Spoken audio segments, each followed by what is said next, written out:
This is Jeff Markow. That's enough. That's enough. It's Tie-Dye Jeff and Christy Brown, our Vice President of Sales and Marketing. I'm glad you're all here. And what are we making today? That's a good question. We're making, I think, vanilla custard, pistachio cherry, a really, really good dairy-free, also vegan ice cream, malted milk ball, blue moon ice cream, strawberry Italian ice, and am I missing one? I think I covered everything. So you're going to be sick of ice cream by the time you leave this class. Yeah, towards the end of the day, we say, you want to make one more flavor? And everybody's going, no. Yeah.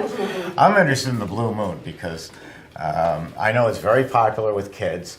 And, so that changes all the dynamics of it. It might be just because it turns your tongue blue. But I don't see it. Has anybody had Blue Moon before? The beer? No, well, no, not the beer, the ice cream. It's a very popular flavor up north, and somebody had told me it tasted like the milk that's left over in a bowl from the cereal Fruit Loops. So if you've ever had a bowl of Fruit Loops and the milk that's left over in that, that's what it tastes like. And they were spot on. That's what the Blue Moon tastes like. So we're going to mix it with some marshmallows today. So I have heard also cherries were put in there to make a red, white, and blue for a patriotic theme flavor. It's good. Like Steve said, I think it caters more towards kids, but it's still a good option to have at your store. And if you do, you do. If you don't, then don't. All right, then. Well, we're going to make a lot of different things. I like the dairy-free especially. Yes. I know you don't, but you're so old school. Right. But I like it because I'm a diabetic, and so I'm supposed to stay away from a lot of different things. But the dairy-free fits into my agenda very well, and it's a good product. You'll see. So you're up first. Okay. Go to it. All right. Take a hike. If you need us, we'll help. Okay. So a lot of people ask me, you all know what the best part of owning an ice cream place is, right? What's the best part? Obviously. A lot of money, a lot of profit, notoriety, you're your own boss, all that stuff. What do you think the worst thing is about owning an ice cream store? Overhead health department. The health department? You gain weight? Taxes. What happened? It's so, and I've had these stores for quite a long time. The phone rings and you answer it and it's, I can't come in today. Oh, my car broke down. Oh, my kids got the flu. That's the worst part. The employee excuses. Okay, so first we'll make, who's from the Northeast here? Oh, too bad. In the Northeast, when we were growing up, there was ice cream, of course. There was no gelato. There was Italian ices and ice cream. No cream ice, no gelato. And then something was a little elevated in that. It was called custard. When you found the place that sold custard, it was heaven. It was something entirely different. And the difference, we're going to make custard this morning. We'll make just a vanilla custard. Number one flavor in the world is? Vanilla. So we'll make vanilla custard. If you open a store, or let's cut that. When you open your store, put this on the menu. Instead of vanilla, everybody has vanilla. And if you walk into 15 ice cream stores, and you taste the vanilla in 15 different ice cream stores, they're all different.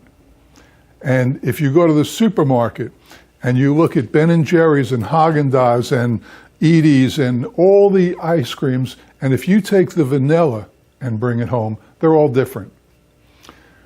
When you make a vanilla that's world class, knowing it's the number one flavor in the world, then you got something. So do this, make a vanilla custard. You don't have to call it custard. As a matter of fact, I didn't. I called this French vanilla. French vanilla. Ooh. The difference between regular vanilla or any ice cream and the custard, where you elevate it to custard, is egg yolks. When I started in the business, I wanted to make a custard. Am I talking too much? No, go ahead. Okay.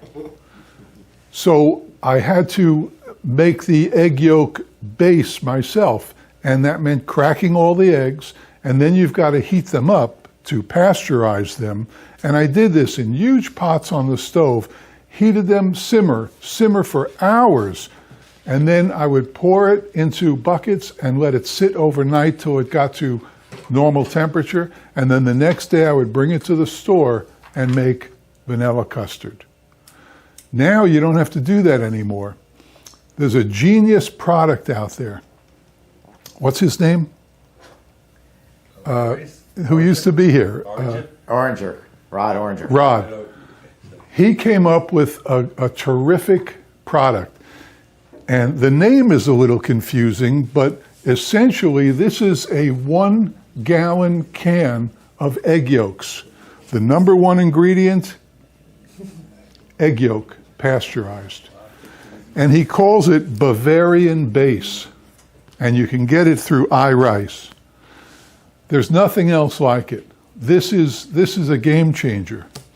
It's not, I don't worry about cost. You shouldn't either, because you don't have to. So this is what we're going to use. Opening it is the challenge.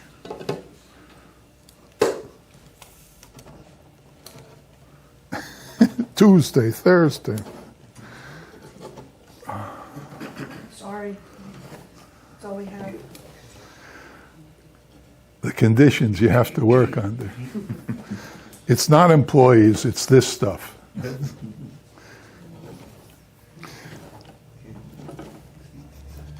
You want to do a little dance while I do this? Or Oh, I'd something? help you do it, but it's too much fun watching you do it. You're At, getting there. at least the opener is working this time. Yes. Okay. So it's, there we go.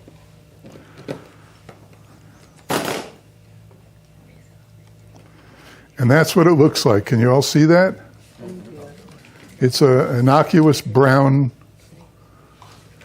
because basically it's egg yolks. All right, so this formula, this recipe is very simple. It's 2 ingredients. It's the ice cream mix, which is, what do you prefer to call it? Ice blend. cream mix. A blend. A blend. It's a blend. And the iRice Bavarian base. Okay. And then we'll add a few things to soup it up a little bit, to rev it up a little bit. So, everybody okay with this? Anybody allergic to eggs?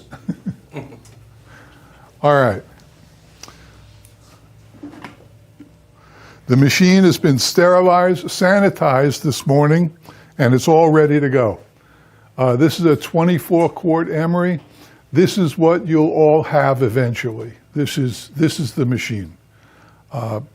We'll all start with this one usually, the 6-quart, and then when we realize that our business is doing so well that we're making ice cream every day for 4 to 5 hours, then we realize, let's get this one. And it's also a good thing because the money that you'll make from that machine will add up in the bank, and when you go to buy this, you have the money for it. And don't think you have to keep that as a backup. There's no such thing. And forgive me for this shameless plug, but I'm talking from experience. Emeries don't need a backup. They don't break, they don't falter.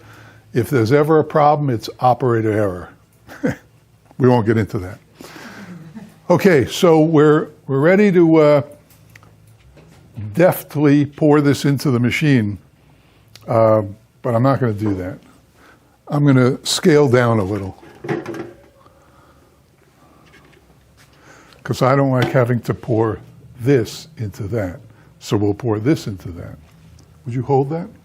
Yeah.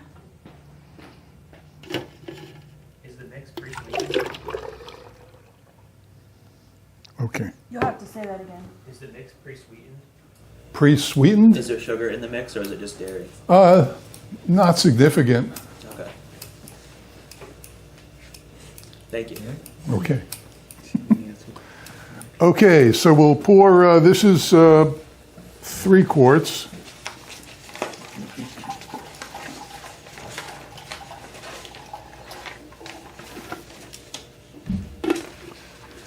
And this is 4 quarts, which equals 7 quarts. sharp crowd.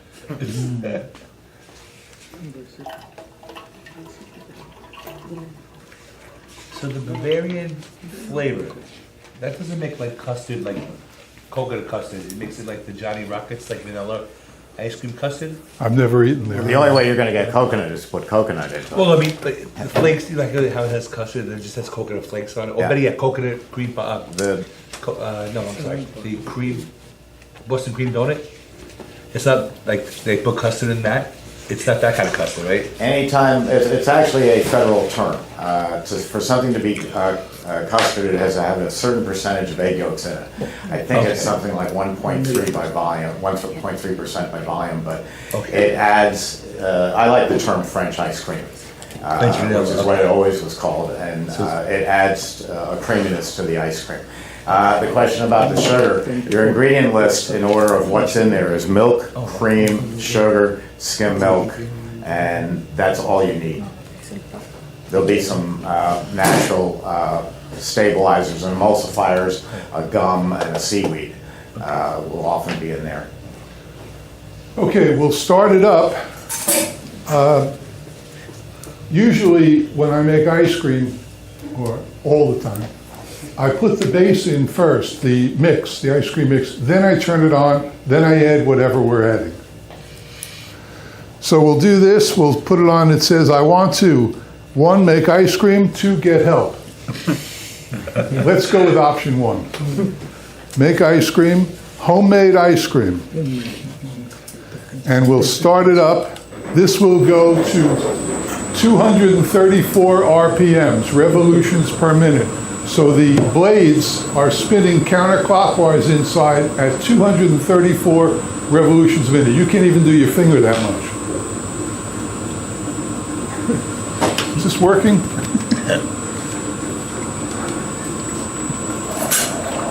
Okay, we'll add the Bavarian base.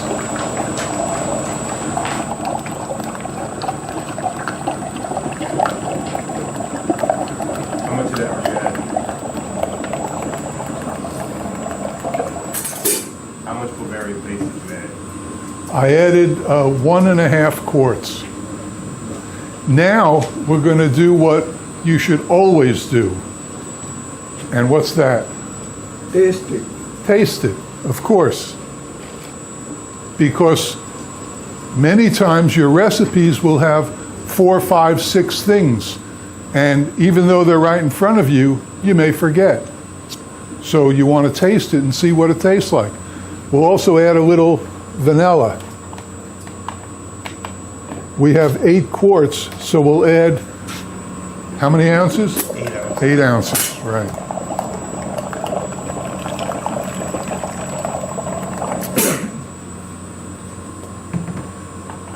And now we'll taste it. And we do have something else to put in to kick it up to the next level.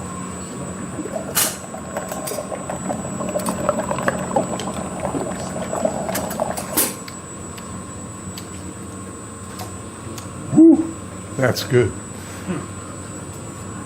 Years ago, in my first store, we sold ice cream, and then I wanted something that would enable me to make money when people came in and said they can't have ice cream.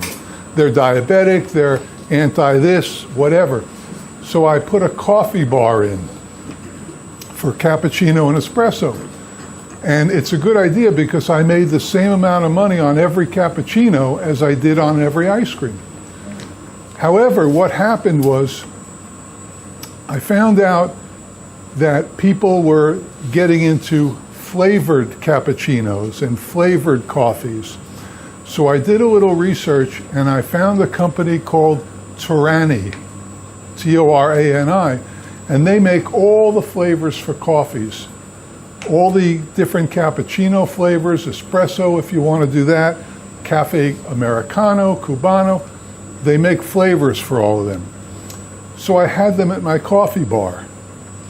And then one day, as things happen, I was making ice cream and I thought, ooh, how about hazelnut, which I had on the coffee bar. So I walked over, took a bottle of the hazelnut, a bottle of Torani hazelnut, and I poured it into the machine with the base, the mix. And it was extraordinary. So then I became a big fan of Torani. They make over 150 different flavors, essentially for coffee, but they work fantastic in ice cream. So if you want, just go online and look at the menu of Torani flavors. Pretty good.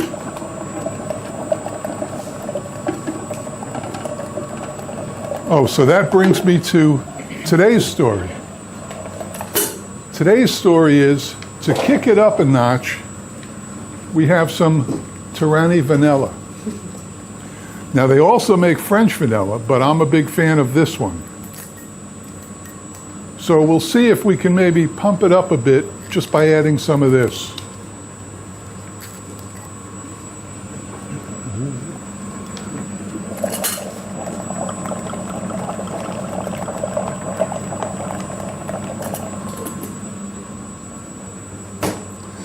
Now we'll taste it. Is it 10% mix today or 12%? 10. I've always used 10% mix. And we can talk about it in the question and answer period, why 10% is preferred.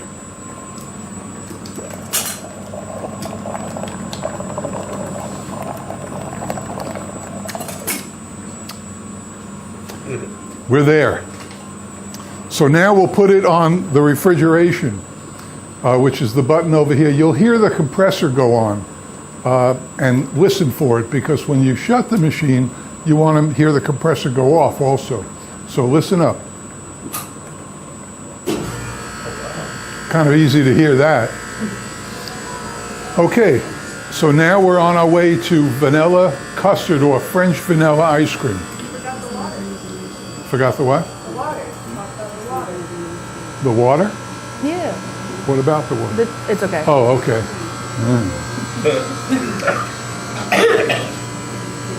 Ooh, I want to tell you, I get no respect, you know? This is a water-cooled machine, which means there are two hoses that are in the back. One is water coming into the machine, just like your car radiator, and the other is water going out of the machine, unlike your car.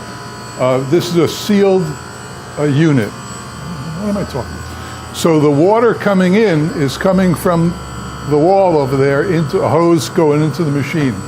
It cools the motor, right? It cools the motor. Yeah, cools the compressor. And then right here is the water coming out. Same amount. And you can reclaim that water if you want, but in Florida, we don't have to. Water's cheap. California, they do reclaim water a lot, right? Is it going through a condenser or is it just water? It's a water line coming in that's going to circulate around the compressor to cool the compressor, and then it's going to come out at about 1/4 of the rate that it went into. So it's going to use about 1/2 to 3/4 of a gallon a minute to cool the engine. The other way to do it is with air-cooled. The smaller machine here and over here are both air-cooled because the compressors are not as large as this one. So we can throw some hot air in here and not worry about it. With a machine this size, you're going to put enough hot air in here after an hour to bring the temperature up about 5 degrees. So now you're paying for additional air conditioning to cool the room, especially here in Florida. If you're in Iowa today and it's 30 below zero, you'd probably like to have an air-cooled machine because you're getting all that free heat. So the decision to buy air or water will be something we'll discuss with you when you go to buy it. Jeff keeps referring to the machine as the Emery. My grandfather was named Emery Thompson, and that's what we're known as, Emery Thompson. You can see it up there. This is our 121st year in business. Thank you. I didn't start it. You don't look a day over 110. Some days I feel it. But we literally started the ice cream business because without the Emery Thompson, we'd still be, Haagen-Dazs, who we put in business, would still be turning a hand crank machine. I'll show you one. This is what Emery Thompson began with in 1903 in a department store. And he was making, in this department store, it was the world's largest department store down on 14th Street in Manhattan called Siegel Cooper. And he was making $100,000 gross sales turning these cranks. Today, that's $3.1 million in sales. You can imagine what it was like. There were no ice cream parlors back then. You got your ice cream either in the basement of what would have been a Bloomingdale's or a Macy's, or you went to a local pharmacy. Before there was CVS, you'd go to a local pharmacy and they filled your prescriptions and sold you ice cream. So it's a very rich history of how we got here. Sorry? He used a machine just like that. Oh, it's a copy. Yeah, it's a rock salt and ice. You have a cylinder, you surround it with ice and rock salt, and you turn a crank. And he invented and patented the world's first machine that does it faster and easier. You'll have your time later. This is my time. Well, you're just killing time, putting in things slowly. No, I'm waiting till you're done. Now, off. I'm your Ed McMahon. I'm your Phil. Ho, ho, ho, ho. They don't even know Ed McMahon No, was. they don't. Who knows who Ed McMahon was? Unbelievable, isn't it? Yeah, there's still a few of Oh, us God. left. Who knows who Jimmy Fallon is? Yeah, hey, all right.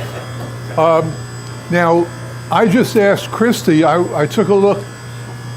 We can add anything we want to this. It's vanilla custard or French vanilla ice cream. I looked to see if we had some white chocolate chips. That would go pretty good. We don't have any. You could add regular chocolate chips. That would be pretty good too, right? We don't have any. I ate them all. But I did notice in the freezer we have a whole bunch of Oreo cookies. Could you add that? Of course you could. But let's go with the natural way. Taste it for what it is. When you open your place, you can let your imagination go wild and add anything you want to this. Imagine if you took a couple of these jars of cherries and threw them in. Would you have the world's best cherry vanilla ice cream? So just think of this as a starting point, because one of the great things about opening an ice cream store or Italian ices, the money, you don't have to worry about it. That'll follow you. But I think maybe the second greatest thing is the adventure of creation. You'll go nuts every time you see something or think of something or spot something in another store. Wow, I can do this. Or I can take cherries and add it to Jeff's custard and make whatever. That's the great part. And you'll do what everybody does. You'll have a pad and a pen by your nightstand because you'll invariably wake up in the middle of the night with a great idea for a flavor. And that's what, just write it down. In the morning, you may look at it and say, what? But it's okay. For the most part, you'll do it good. So this is going to run for about 10 minutes because there's a, and it's already getting a little thick. Why not try it? I think I will. Oh my gosh. Jeff, did you notice during the break, amazing. this is just a technical thing because I know everybody sees everything. Did you notice that the machine is giving a little shake to it? Yeah. It's because I don't have the wheels lined up. They should be front to back Yes, like this. yes. Because it's basically a giant washing machine. Steve It's sort taught of me like this. I called Emery about a week after I Emery got. Thompson. What? Emery Thompson. Excuse me. Somebody's using our name, and they call themselves Emery in another name. Okay. I called Steve about a week after I got my machine because it was doing this. And of course, it's in the book, isn't it? The manual. Oh, yes. But who reads that? You get your machine, whoa, let's make ice cream. But the wheels should be aligned. And they have locks on them. The ones in Brooklyn have locks and bagels on them. Anyway, so if you align them, it won't shake. Sometimes it shakes much more than this. So during the break, what I'll do is I'll pull the machine out, roll it back, and now they'll all be running front to back. I wouldn't bother. I know, but everyone notices everything. Okay, any questions about this? Can you think of a flavor that you could make out of this? Hey, where'd my bottle go? Huh? Look at it, smell it. It's a bottle of Tyranny vanilla. Some people don't know what that is. What would you add to this to make it unique? You can put anything in there, M&M's, whatever you want. Yeah, I don't think so. M&M's? Oh, M&M's, sure. I wouldn't add ham. Shaved chocolate. What? Honeycombs. Honeycombs? What are honeycombs? Cereal. Cereal? Right? I have a flavor in the store, honey vanilla. Very good. All right.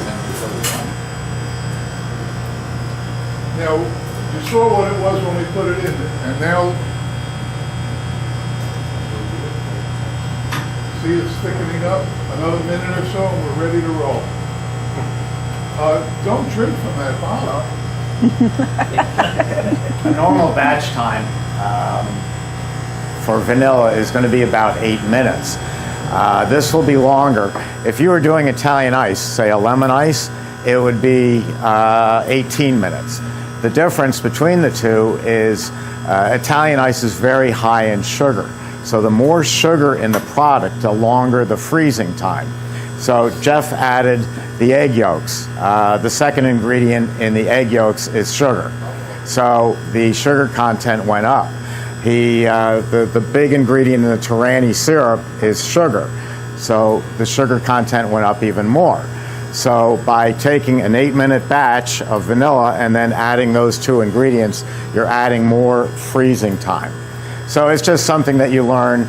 And when you're making ice cream, you'll take our basic formulas. We have over 600 YouTube videos. Many of them are flavors. And it's a 20-minute video that shows you how to make something like, say, Oreo mint chip. And you take that formula, you run it 2 or 3 times, and you'll make your own personal changes to it. And then you write it down. And you put it on a file card, and you say, that's my formula, so that if you're off with the flu or off for a weekend, you can hand your card to someone else and say, make this ice cream, and it'll be just like yours.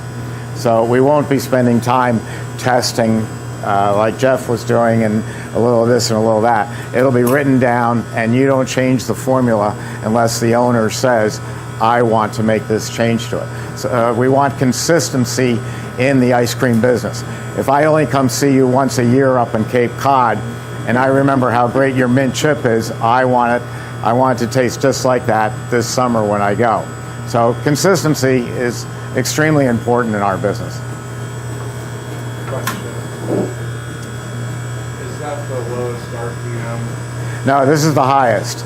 I invented 25 years ago something called the infinite overrun control, which allows me to put in any speed and air content I want, because the two are tied together, without losing the pulling power of the motor. Other people have copied it, but they haven't been successful. It was my invention, and it means the difference between having to buy 2 machines or having one Emery Thompson that can do absolutely everything. All right, so now I'm going to shut the compressor, and I want you to listen, because you should listen. She got it. You should listen and make sure it's off. So listen to this.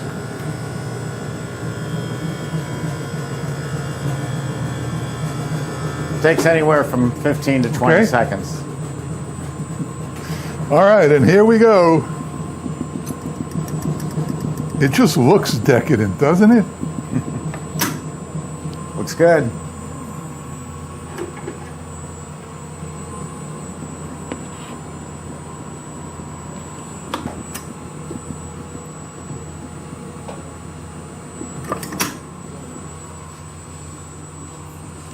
While you're watching this come out, these are National Sanitation Foundation approved guards. You can't get your fingers in there, you can't hurt yourself.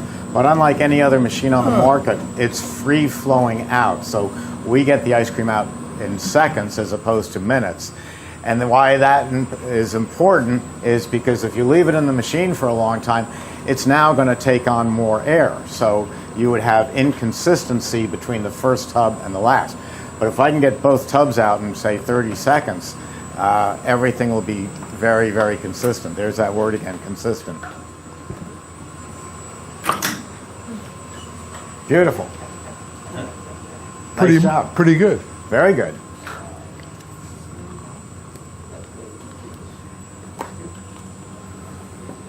Okay, French vanilla or vanilla custard. How many quarts does that make?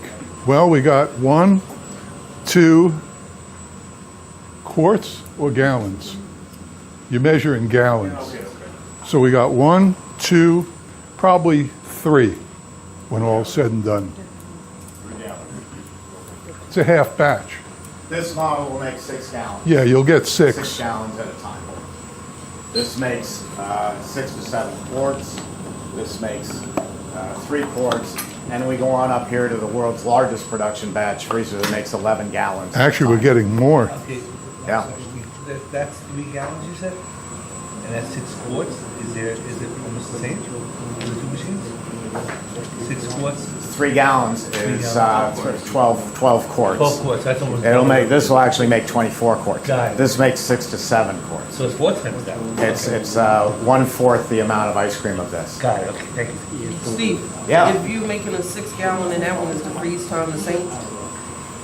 6, let me think that about. What? 6 gallons an hour? No, is Oh. the freeze time the same if you're going to use 6 gallons of mix? I don't use 6 gallons of gallons of mix. mix. We rate everything by how much comes out, finished capacity. I know it's confusing. Everybody else says, oh, our machine is 6 gallons. Well, that's how much you could put into it, but it won't make 6 gallons of ice cream. This makes 6 gallons of ice cream. It'll take 8 minutes. And it'll freeze. Freeze time depends on the container. If you put it into a pint, it's going to freeze in a couple of hours. If you put I'm talking about the freeze of the machine. Like, is it still the 8 minutes no matter Yes. how much mix you put in? Yeah. No. You had me confused. If you're going to put more mix in, it'll take longer to freeze. That's why we have a minimum and a maximum. If you put in the maximum amount of product, it's going to freeze in about 8 minutes. Does that answer that? You can put in less. You can put in less than the maximum. What is the minimum amount for a test batch or something like that? You don't need test batches. On this one, the minimum is 3.5 quarts. On this one, it's 8 quarts. 8 quarts. Yeah. Input. Right. But you're not going to be doing a lot of test batches because to me, ice cream making is very mathematical. We have a good idea from watching our videos or Christie's book or Jeff's class. It's going to tell you how much mix to put in, how much vanilla. And so those are your 2 variables, are the mix and the flavor. So you don't need to make 20 batches of mint chip to figure out which flavor you want. 2 batches, 3 batches will do it, and then you do a blind taste test with your friends. And once you do that, you ignore what they say, and you pick the one that you like best. Yes? Yeah, for the CB350. Gotta speak up. Yeah, sorry, for the CB350, the small machine, how much? It makes 6 quarts. It produces 6 quarts. Right? The CB350 produces 6 to 7 quarts. Yeah, so how much the ice cream mix maximum it can take at a time? 4 quarts. 4 quarts, yeah. Yeah. So, I'm sorry, 3 gallons, how many quarts again? 12 quarts. 3 gallons is 12 quarts. Yes, it is. Yeah. 4 times 3. Okay, as soon as Christy gets back, Christy and I are going to make a flavor. We're going to do a toasted mudslide, dairy-free. The dairy-free, I started working with it 4.5 years ago, and it was pretty much unheard of. And I had not yet decided whether this was going to be a fad or a trend. It is definitely a trend, mainly because of the age group who's buying it. My average customer 10 years ago was in their mid-50s, and they'd been working all their lives, and they were saying, you know, we don't want to work here at the post office or in the law firm or whatever business for the rest of our lives. We were going to walk away from that and open up an ice cream parlor. And we would help them open up a 1,700 to 2,000 square foot ice cream parlor that cost back then about $125,000. It would be more today. Now, over the last 6-7 years, my customer base has dropped down into through the 40s and into the 30s and into the 20s. And while that was happening, the cost of rent went skyrocketing. So instead of 2,000 square feet, we're doing 700 square feet, 900 square feet. That's only the area up about here. So a couple of things happen. One is we dropped the number of flavors from 30 flavors or 31 flavors down to about 12. But I also came out with smaller machines to match a couple of things. One, less flavors, less ability to store it. And you just, quite frankly, don't need 3 different versions of Death by Chocolate. One really good Death by Chocolate will do you fine. And this machine, we don't say prices here. They're at our website, only because these videos go out into space, and 1,000 years from now, someone's going to be watching old reruns of I Love Lucy and Emery Thompson batch freezers. But this one is highly affordable, and that's what we're looking for. I'm trying to put people into the frozen dessert business for as little money as possible. A lot of people say, oh, I want this one. Great. We'll talk to you in 2 years or less. But for now, this is what you can afford, and the machines are identical in what they can do, how they're built, same 40-year average lifespan. Ready? Yes, we are. All right, so this is the exciting one. Before I start, I have a shout out to a Mark and Jeanette who I met at the Vegas convention, and they wanted me to announce the flavor and formula for every Make It Fresh video, and they bet me that I wouldn't remember, and I did. All right, so this is going to be toasted mudslide, so if you can just take one and pass it down. There you go. Oops, sorry. So we're going to be working with a dairy-free mix today. Dairy-free, a lot of people have a preference for it. Most don't. Some want to offer it in their store. Some of them don't as well. I like to make sure everybody is included. Dairy-free is a very, very big, it's a big deal. A lot of people need it. A lot of people have allergies. A lot of people can't have dairy. Some people just choose it for a lifestyle. This is made by Meadowvale, so it comes in a bladder like you can see in a traditional dairy mix, and it is tapioca based. So when it thaws, you got to use it pretty quickly, otherwise it'll start get a little bit thicker. It is a coconut cream in it, so anything that you make with this, you'll have to make sure it complements a coconut. Did you want to talk about Mommy's? Mommy's Between the is two? another brand that came out earlier. It's a powder, and it works extremely well. All you have to do is add water to it, and so this is a good alternative also to the liquid base. You're just going to put water in here, and you're set to go, and then add your flavors. They also make this in an oat base. They gave it a cute name. They called it Outrageous, and oat works very well. There's a lot of people trying different things. Breyers is working with one. I think they're using cashew, and when you eat it, it's like eating the Sahara Desert. Every bite you take, you get thirstier and thirstier. So my preferences are coconut base or an oat base. Either one of these is going to do very well. This is spelled, everybody pronounces it Mommy's, but it's M-A-M-I-S, M-A-M-I-S, gelato, mamisgelato.com. MAMISgelato.com. Both are a really great product. I like Meadowvale's a little bit better than I do Mommy's. Mommy's is, it works really well if you're looking to make something that you don't want a coconut taste to it, like Oreo. Oreo and coconut to me is like, blech, I don't want that. So working with the Outrageous, you won't have that coconut taste to it at all, so it pairs really well. Mommy's Gelato is also very shelf stable, so you don't have to worry about it expiring or letting it thaw. It can ship well as also, so if you live overseas or planning to open up into a different small island or something like that, you can always have it shipped to a freight forwarder, which can come to you versus having it come into a bladder style like this. All right, so one thing I guess I should also talk about. When you work with dairy-free products, there is no fat, which means there's no expansion. So when you saw Jeff put in his, 7 quarts or whichever, he's going to get double that back out. There's no fat in dairy-free. So what you put in, you're basically going to get about the same amount back out because there is no fat. So when you see us make it, it's not going to be double what you see. Jeff always does this, and he didn't do it this time. The gradients on your container. This is his shtick. He always does this. So whenever you go to pour into your container, make sure your gradient lines are facing out that way. So when you pour, you can see how much you're pouring into it versus trying to go like that.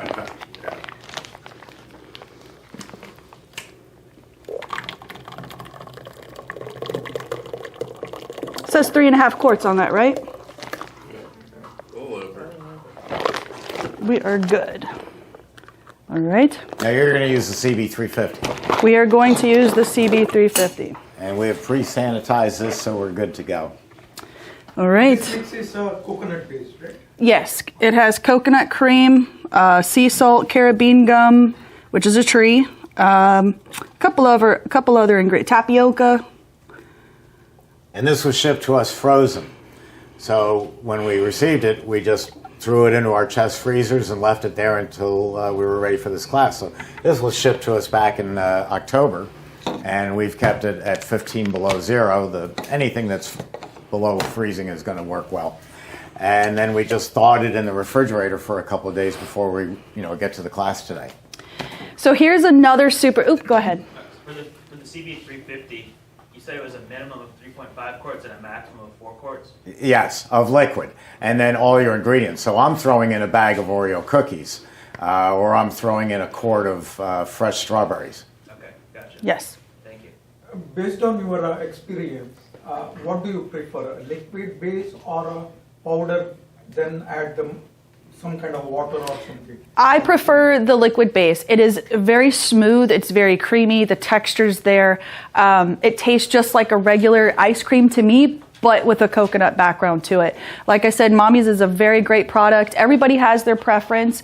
We really push, Mommy's for those that need it for shelf stable. It's more cost effective, but there is the option of the dairy-free mix that you can get in a bladder. And Meadowvale currently is the only company that has developed such in a bladder just like that. The second question is expiration, right?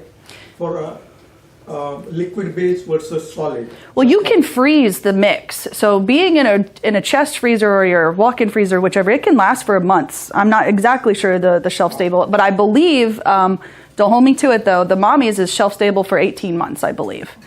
So those, you can freeze those as well, and they thaw just beautifully.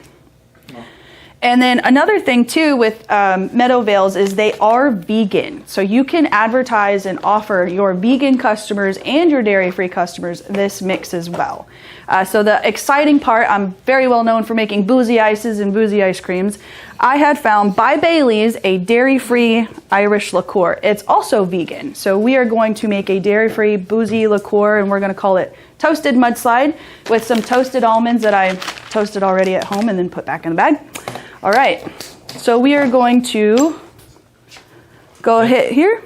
And can you sell that in your store? Every county is different, so you would have to check with your county and the regulations on that. Here in Florida, we definitely can. You don't need a liquor license. Now, if you were to turn it into a shake and stick a straw in it, then you'd need like a liquor license because people are drinking it. This is just eating. Yes. So we're gonna go here, make ice cream. I'm gonna select dairy-free. I'm gonna hit start. I'm not gonna turn on my refrigeration yet. I'm going to add my cup and a half, I believe is what it says, right?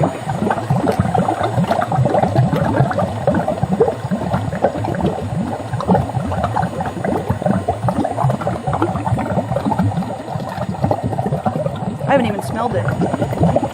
Good. Yeah. Now what you're going to see Christy doing is we're going to get this refrigeration switch on very quickly. Jeff was teaching you. He talks, he gives stories, and that's wonderful. But we're in production. We're going to make ice cream for, say, the next 10 hours. So we're not going to be standing here and letting it mix. It doesn't have to mix in the machine for more than 15 seconds, if that much, because it's spinning so fast. So you want to get that refrigeration switch on. Now that it's running, we would set a timer. There is a timer built into the infinite overrun control. You can go back and check. But it's like when my wife Paula, our office manager, is baking.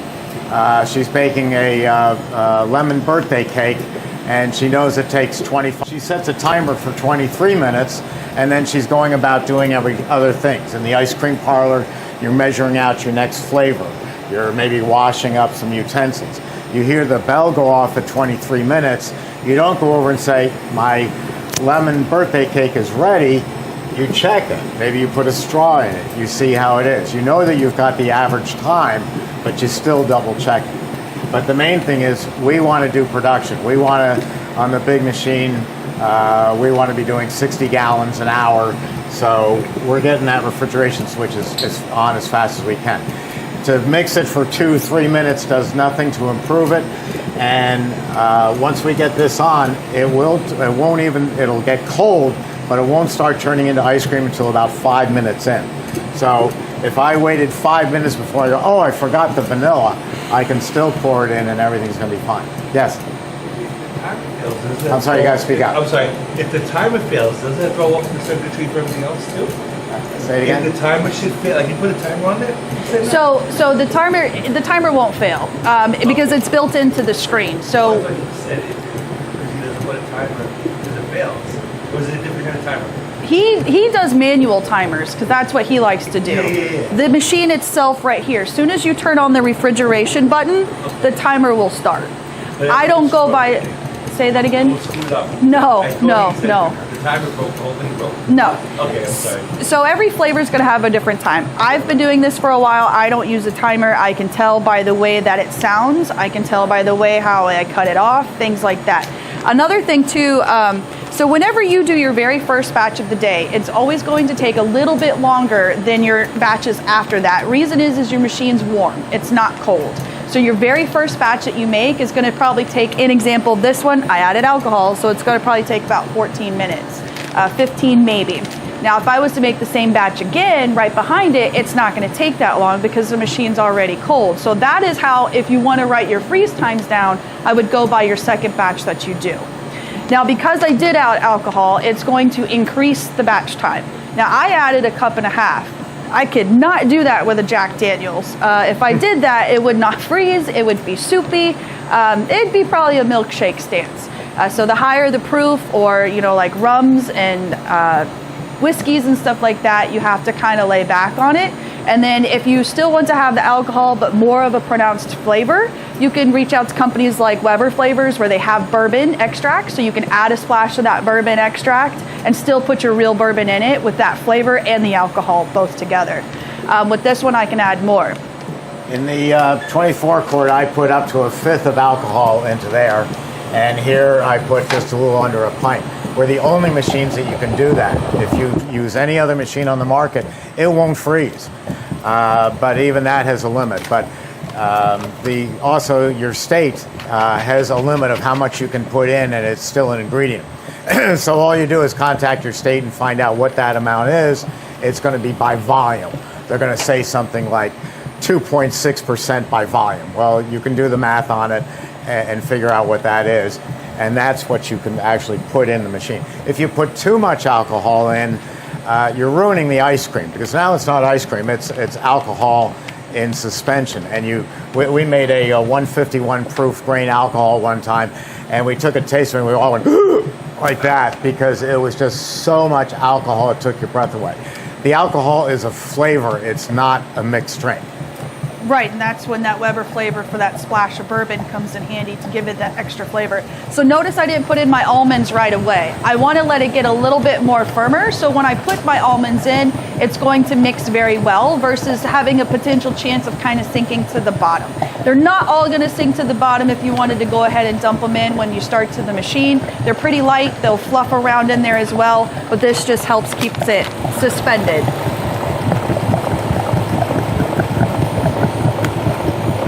I'm sorry, you gotta speak up.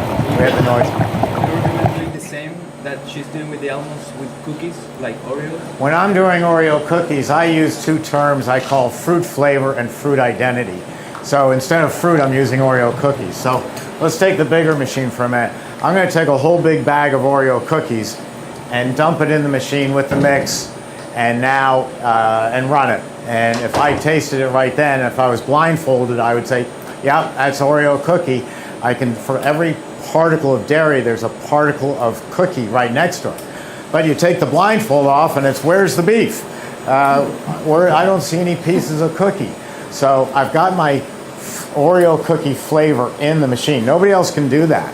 They have openings that are like that. Ours is like that. And our dashes are stronger. The beater spinning around. So my second batch, while this is running, I'm taking a bag of Oreo cookies and a container, and I'm snapping them into 4 pieces. Now when the ice cream's ready, instead of opening this gate all the way and getting it out in 30 seconds, I'm opening it halfway to get it out in a minute, and I'm just shaking in pieces of Oreo cookie. So it's got the taste in the machine, and it's got the identity here. When I helped put Haagen-Dazs in business back in about 1970, 1971, Reuben Madison, his mother, the founders of Haagen-Dazs, were using our biggest batch freezers, and they used my technique of cookies in and cookies as it's coming out. Then they had to go to 1 million gallons an hour a day, or 1 million gallons a day machinery or thereabouts, and those machines you can't put anything in. So they only make vanilla ice cream in their machine, and then they have a $40,000 machine outside of it instead of our hands. $40,000 injector injects the cookies. You open the container, it looks like Oreo cookie ice cream. But with the batch method, for every particle of dairy, there's a particle of cookie next to it. So I'll put Christie's Oreo cookie up against Haagen-Dazs every single day, or Ben & Jerry we put in business, or Breyers, or Bluebell, or Hershey. The batch method, our batch method, will make a better ice cream than anybody on earth because the cookies go right into the machine. Yes?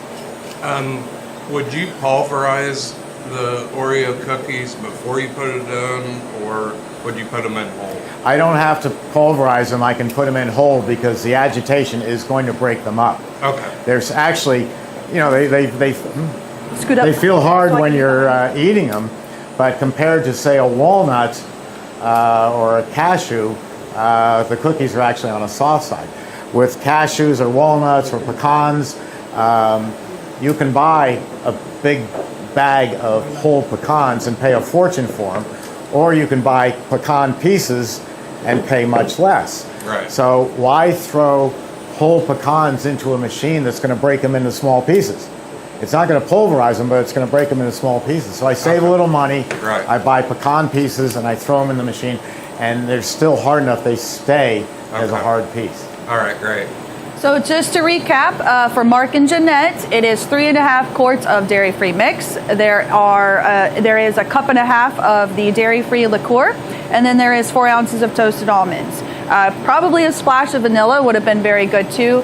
So, you know, this is a vegan dairy-free ice cream. To me, this is a big deal. I know it doesn't seem like it to you guys, but for the amount of people that I talk to where they're trying to offer flavors for their customers for their dietary needs or their lifestyle or just to have another option in their store, you're bringing in a whole new crowd of offering that vegan and that dairy-free ice cream. There's nothing worse than a family who wants to take everybody out for ice cream, the husband, the wife, and the 2 kids, but they can't because one of their children is lactose intolerant or has some other problem. So they either have to say, okay, we'll go to the ice cream parlor, but we'll stop and buy you a soda or a popsicle. It's so much better if you have a product that everybody can eat. When I started doing this 4.5 years ago, the sales of dairy-free were under $500,000. Now they're 3.1 million and increasing. That doesn't sound like a lot, but it's still in the market. It's coming up. That's why I call it a trend instead of a fad. Yogurt was a fad. It was around for 15 years, but it was still a fad. But this is a true trend that people want. And there's another side to it, and that hasn't been touched yet, is people as old as my ancient sister. My ancient sister's a couple of years older than me, but since I'm the younger brother, I call her my ancient sister. My ancient sister describes to me that as you get older, it's harder to eat a filet mignon or anything rich. It upsets the gut. This product doesn't upset the gut, so there's a whole market of baby boomers out there that you could start marketing to and say, you know what, I know my 16% butterfat Haagen-Dazs style ice cream upsets your stomach. Why not try this dairy-free? So this is a product that's going to keep growing and growing and growing. I said I do less flavors. I do a 12-flavor dipping cabinet, 10 of them dairy, 2 dairy-free, and then once a week I substitute in an alternate dairy-free and an alternate dairy. And it's really taking off. It's great. So we are 11 minutes in right now. Keep in mind, this is the very first batch. The machine was warm, and we also added alcohol. So we'll give it what we call the cutoff check. So you're gonna open and close, and then see how it's still kind of dripping down? We probably want it to go a couple more minutes.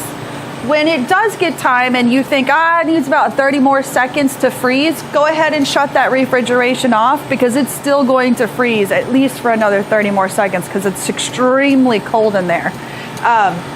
I'm super excited for this. It's really good. So, anybody have any? Yes. This machine right now is pulling air from the room to cool it. That's correct. So he asked, is the machine pulling air from the room to keep it cool? It is. So making sure you have a good ambient room temperature is very ideal. Keeping the machine away from the wall and stuff away from the sides of it is also what we recommend. So that way it's got enough room for it to pull cold air. Yes. Is the test you just performed the same you would do with a dairy-based ice cream as well, where you see if it drips liquid, or is that mainly for the dairy-free? Nope, it's for every ice cream. So he asked, do you do the cutoff check with every flavor that you make, or is it just for dairy-free? You do that with every flavor you make. Some of them are going to pull a little bit thinner than others, alcohol ones that are high in sugar.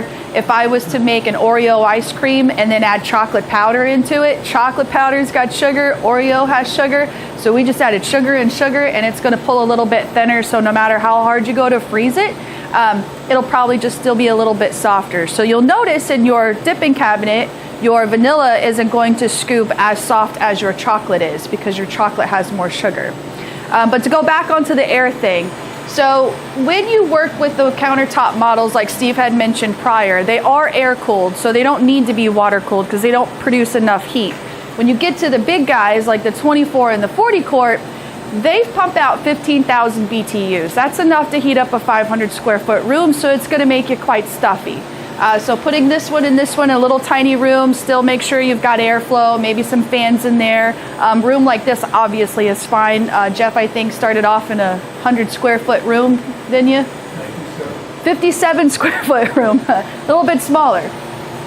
So now we're at 13 and a half minutes. Let's do another cutoff check. So it plopped out a little bit more. So I'm gonna let it go to about 15 like we had talked about.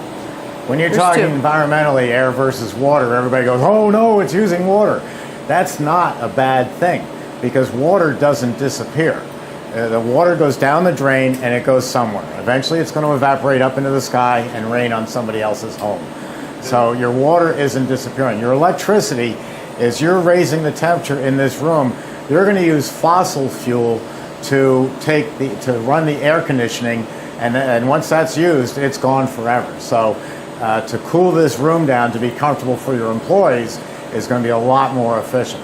But it will depend on your location. If you're on a city sewer, we're going to go water cooled. If you're on a septic tank or maybe a well, we might go air cooled. They work exactly the same way, except the water cooled is going to be quieter. It's going to be no heat at all coming out of this thing whatsoever. Yes. So now, a 350 comes in air or water cooled, right? No. So does the 350 come in air or water? It's strictly air cooled. There's no need for it to be water cooled. Now, it does come in 110 or 220 volt? It only comes in 220 volt. It's Oh, it too does? powerful for a 110 Oh, I plug. thought it was, oh, the 200 is 110? That one, this one can come in 110 or 220. We only do the 110 for the U.S. The Okay. 220 is reserved for international that need 50 hertz. So Yes. The 220 light is the one that you Yes. want to do in your house before you move on. Okay. Yes. Does it require AC or can you put it in the garage for manufacturing? You could put it in your garage, but I would definitely make sure you have some fans going in there if you can. Definitely don't stick it on the wall. Make sure you have ample space on the sides. Keep in mind, we build, our 3 factories are here in Florida. We build this machine ourselves, all handmade. It's hot here. It's not only hot in Florida, it's damn hot. Okay. And we build these under these conditions to be for Florida, be for, I mean, I've been in some very fancy restaurants that are extremely hot because the management doesn't want to pay for air conditioning for their staff. They're putting it all out there at the tables. These will work under incredible conditions. We have, this is the largest selling machine in the world, and we're in 171 countries with almost 40,000 machines that are Emery Thompson. Okay. So we're pushing 16 minutes now. I'm going to go ahead and pull it. You're going to see how it just went bloop, plop. That's a cutoff check. It plopped in my pan. We're good to go. I'm shutting that off.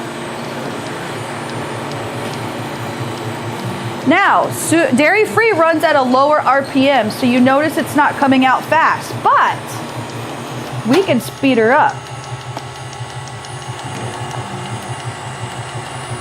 And a little trick that Christy found that we didn't realize for years. Let's say you want to fill pints from the machine. We can also tap it down.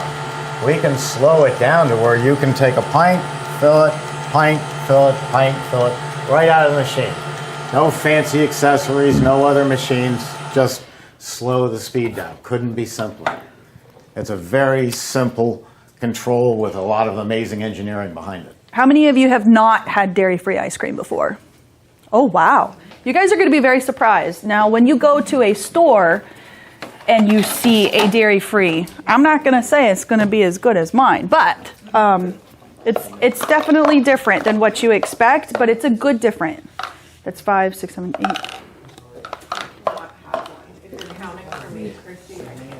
Okay.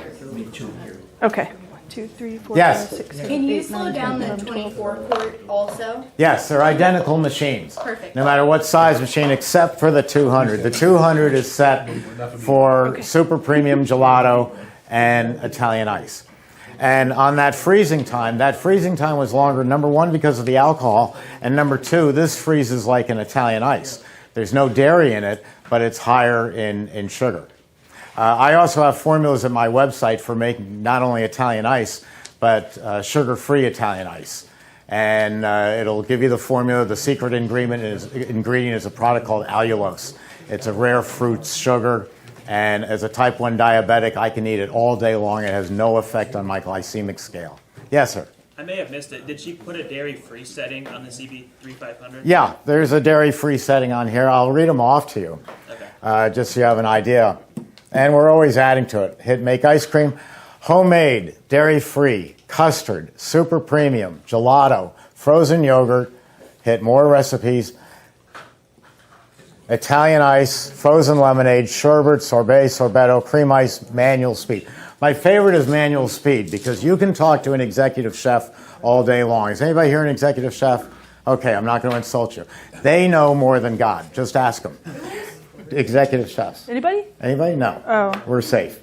No, I was going to be their best friend. And I don't care what speed you pick for, say, frozen custard. The executive, if it's 120 RPM, the executive chef is going to want 137.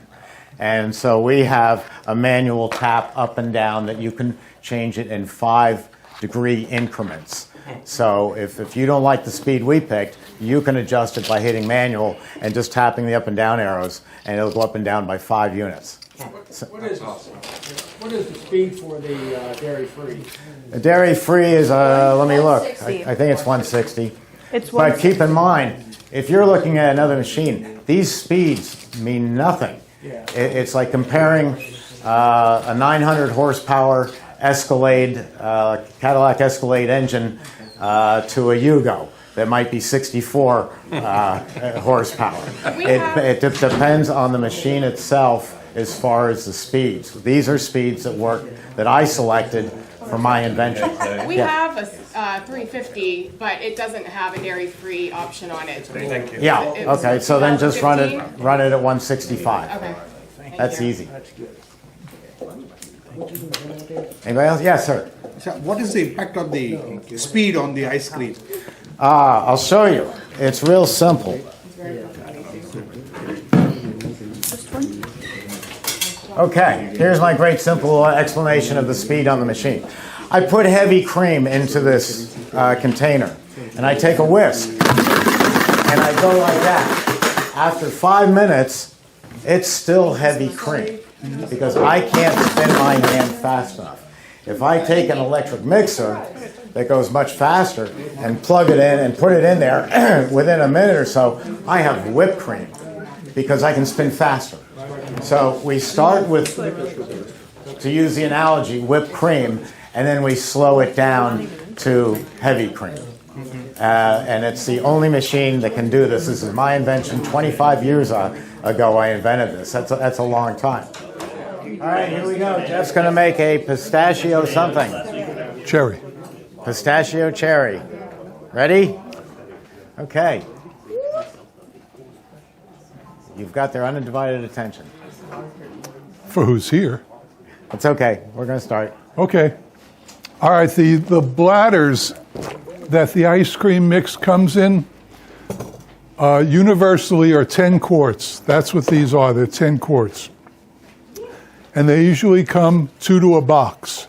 So when you order it, and you all have a list of dairies that sell this in your kits there per state. So when you order it, you'll get a box, and you'll get 2 bladders in the box. And and no, it's from World Trade. yeah. By the way, everyone who has COVID says, no, it's not COVID. Well, yeah, but I had COVID 2 months ago. So Yeah. Everybody, not some. Every single person. No, it's not COVID. Not COVID. And the next day they're dead. So the box, it goes up in cost, but it's insignificant. It's just like the difference if you're going to use, a classic example, Oreos or Schmorios. Don't worry about it. Use the best. And these are very good. You'll probably have a choice of dairies. In Florida, we have 2 dairies that sell this. And interestingly enough, one of them puts a little vanilla in. This one. Little bit. The other one doesn't. Anyway, so these are 10-quart bladders. This recipe will call for the use of a 10-quart bladder. Okay? So we'll start by putting this in there. They all have a neck on them with a piece of plastic. And make sure you lift it up before you take the plastic off. Hello? And then it goes in the machine. And if you're short, get a little step stool by the machine. But otherwise, they're not hard to deal with.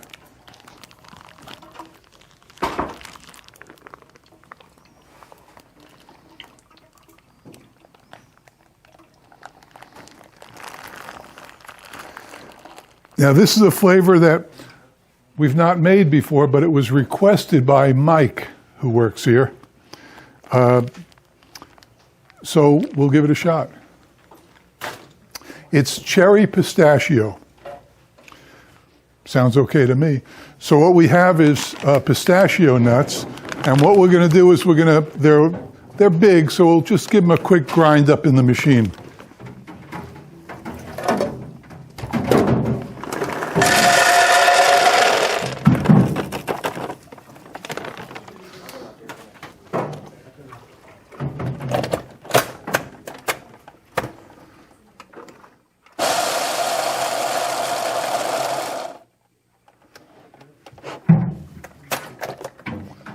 some of them are whole, which is what we want, right? You want all different sized pieces. What kind of blender is that? I'm sorry, that's a Ninja. You knew that. I did? Yeah. Okay. Okay. Let's just. These are all always stuck together. All right.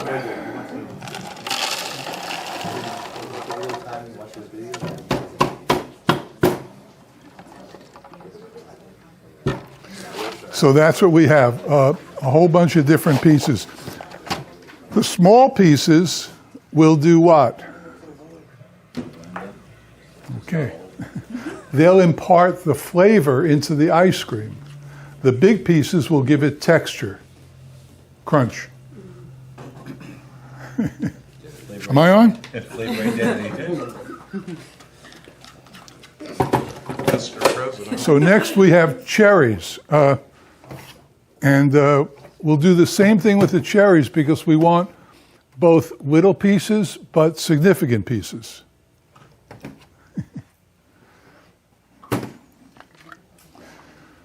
We'll drain some of this stuff out of here.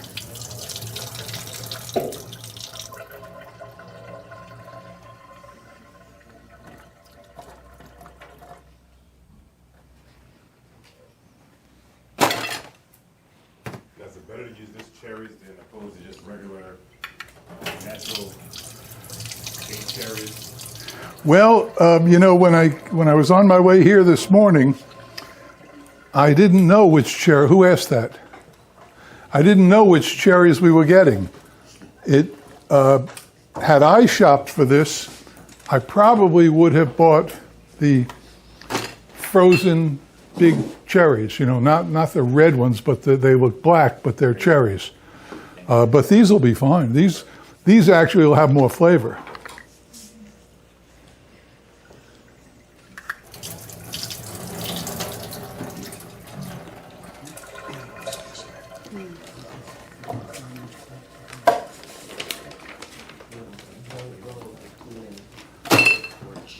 Might as well use them all, right? Why not?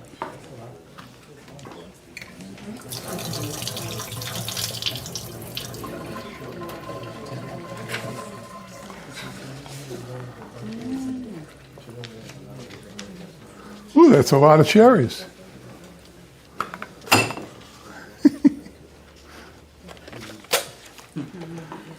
All right, so we'll do the same thing. We'll get them.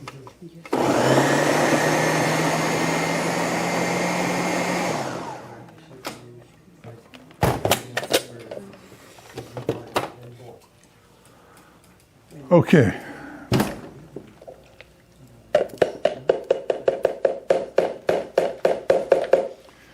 And the last thing is the Monin, which is a competitor of Tyranny. The Monin pistachio, in my opinion, well, I shouldn't say that. Go ahead. I think it's better than the Tyranny pistachio, even though I use 95% Tyranny flavors. In the pistachio, I like the Monin.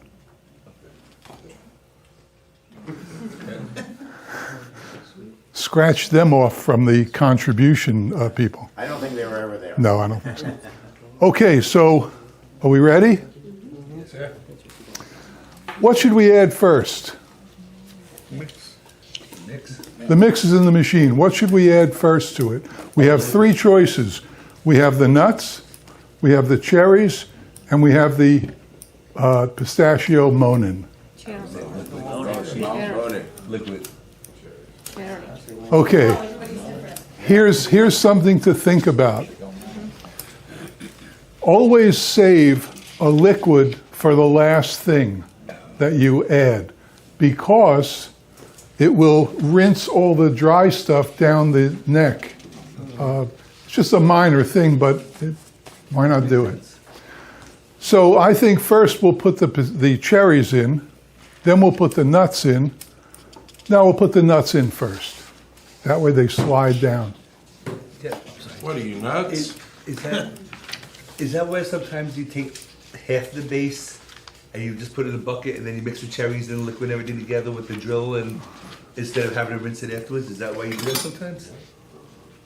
Okay. No, I'm saying, is that? I don't know. Or like- I never, That's for making the variant. yeah. Oh, because I remember, like, you put, I see, okay, when you use the fudge ripple and stuff. Okay, for this, you wouldn't have to, okay. Thank you. Okay. That was about a 30-cent question, I think, right? You got it? Yeah. Okay, make ice cream or get help. Homemade. You should try to get help selections of it. Okay, we'll fire this up and we'll add the nuts.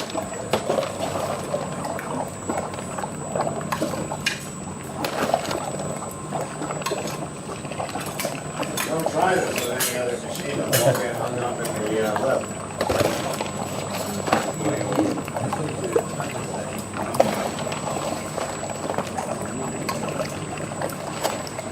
I'm not sure of the amounts, but I don't think extra nuts and extra cherries can hurt.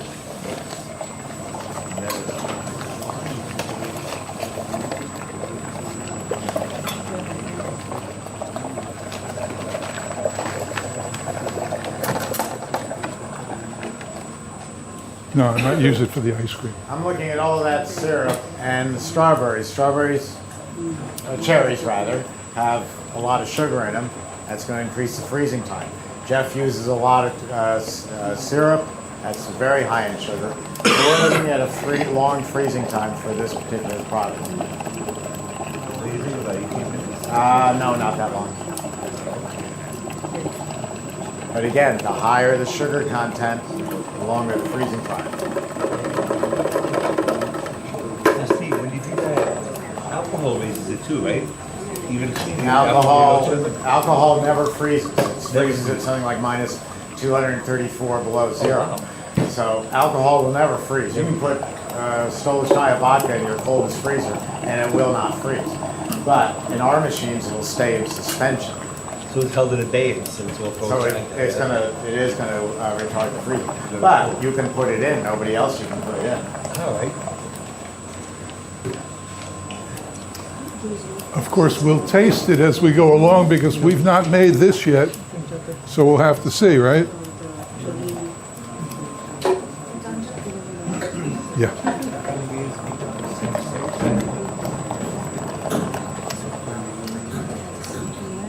Well, it's getting there. We'll add a little more of this. That's not a little more. That's the whole ball. Oh, it's a little more compared to a vat. This ice creams run a lot sweeter than most. As ice cream should be.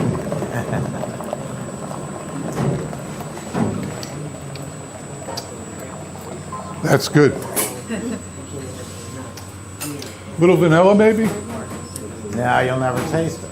Huh? You'll never taste it at all. You're just cheap because you want to use your vanilla. Well, you use it by 10, you say a little dash and you take 10 ounces of it. Well, like you pay for this? Would you still use the In one way or another. Ah, good answer.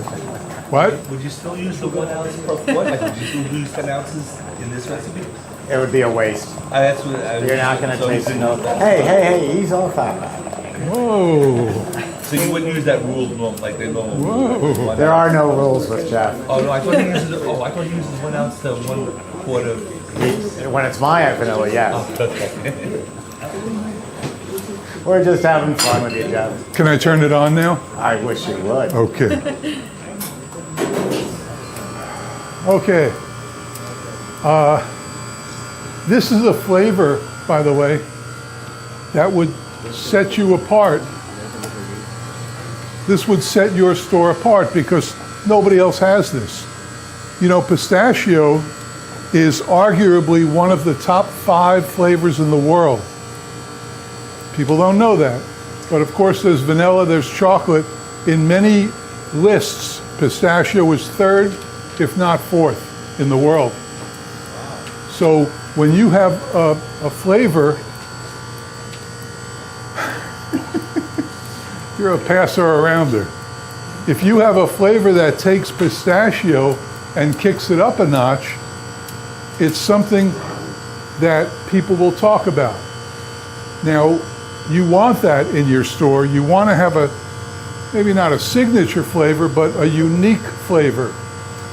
Remember when Ben & Jerry's came out with Cherry Garcia? Yeah. Excellent, really good. And everybody knows it. Everybody knows that flavor because it's different. It's really, you know, cherry vanilla with chocolate chips in it. Cherry ice cream with chocolate chips in it. But Cherry Garcia, the name, and they came out with it first. So everybody knows about it. When you have your store, something like this could really go a long way. And you can name it whatever you want. You can name it after your girlfriend or your wife. It doesn't matter. We had flavors, pineapple zombie. And it was a big, big flavor in my first store. And people would say, what's in it? And I would say, well, there's pineapple and there's zombie. And that's all you tell them because it doesn't matter. If they don't like pineapple, they're not going to order it. If they like pineapple, they will. It happened to have been an adult flavor, and Midori was in it. You know Midori? It's a liqueur that has a sort of a pineapple-y flavor to it. And my biggest seller, my biggest seller in all my stores is always Frankenstein. And that's in the book, by the way. It still is the biggest seller in all the stores. And it's a chocolate ice cream with a lot of inclusions. It's like a monster chocolate, hence the name. Any questions? What do we do now? I don't know, did you bring your magic tricks? Actually, Oh, we have one question. Yes. actually,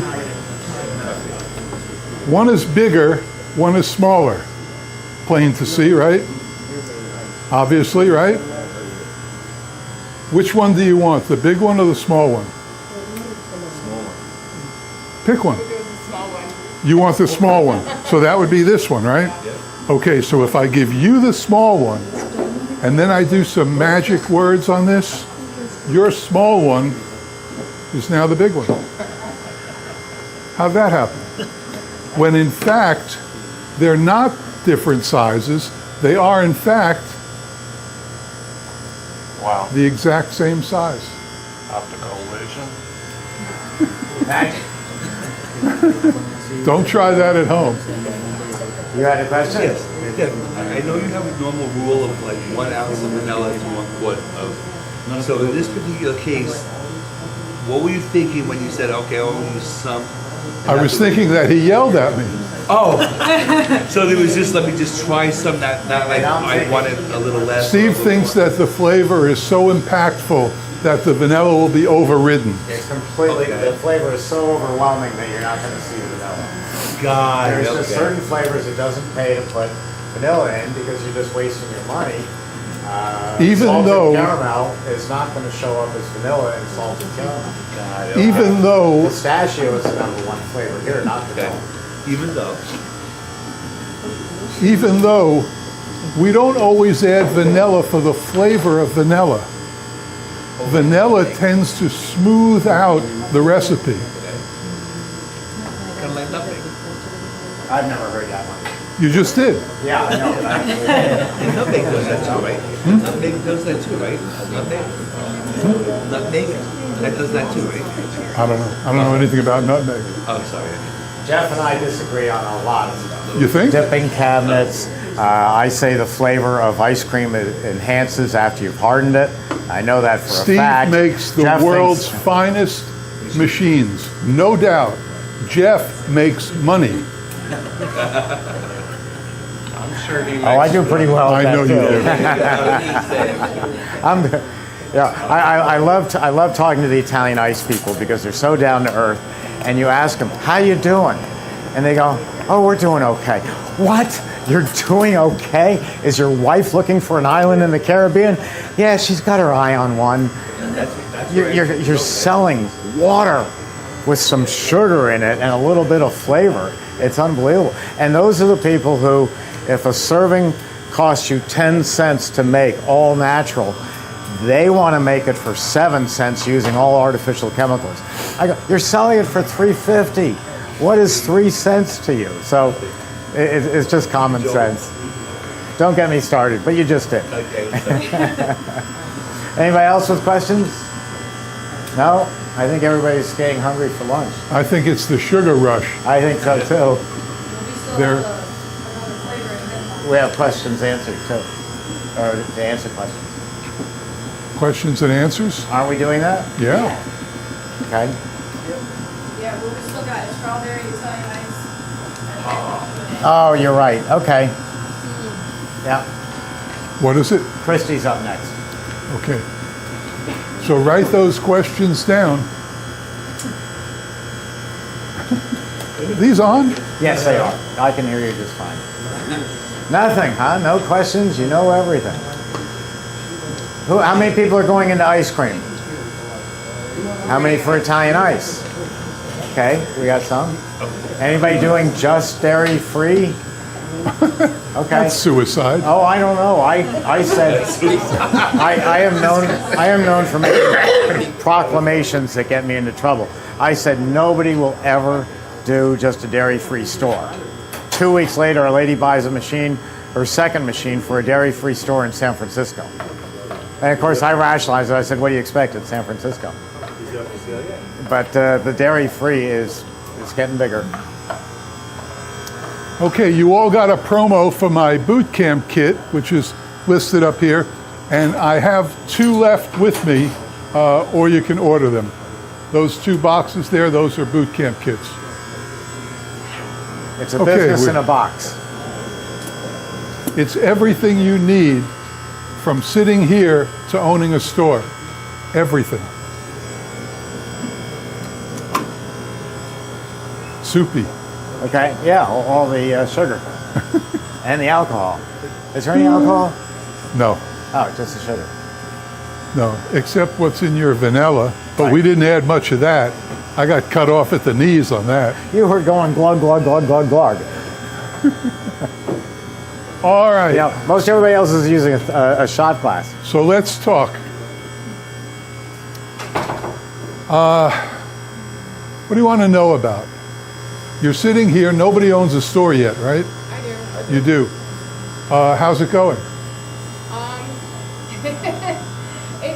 It's slow. I just actually took it over in July, and so we rebranded, and we're just sort of getting new stuff, new dipping cabinets, and so I couldn't really tell you, but for the last couple of years, it wasn't going so well. Where is it? Sarasota. Oh, Sarasota.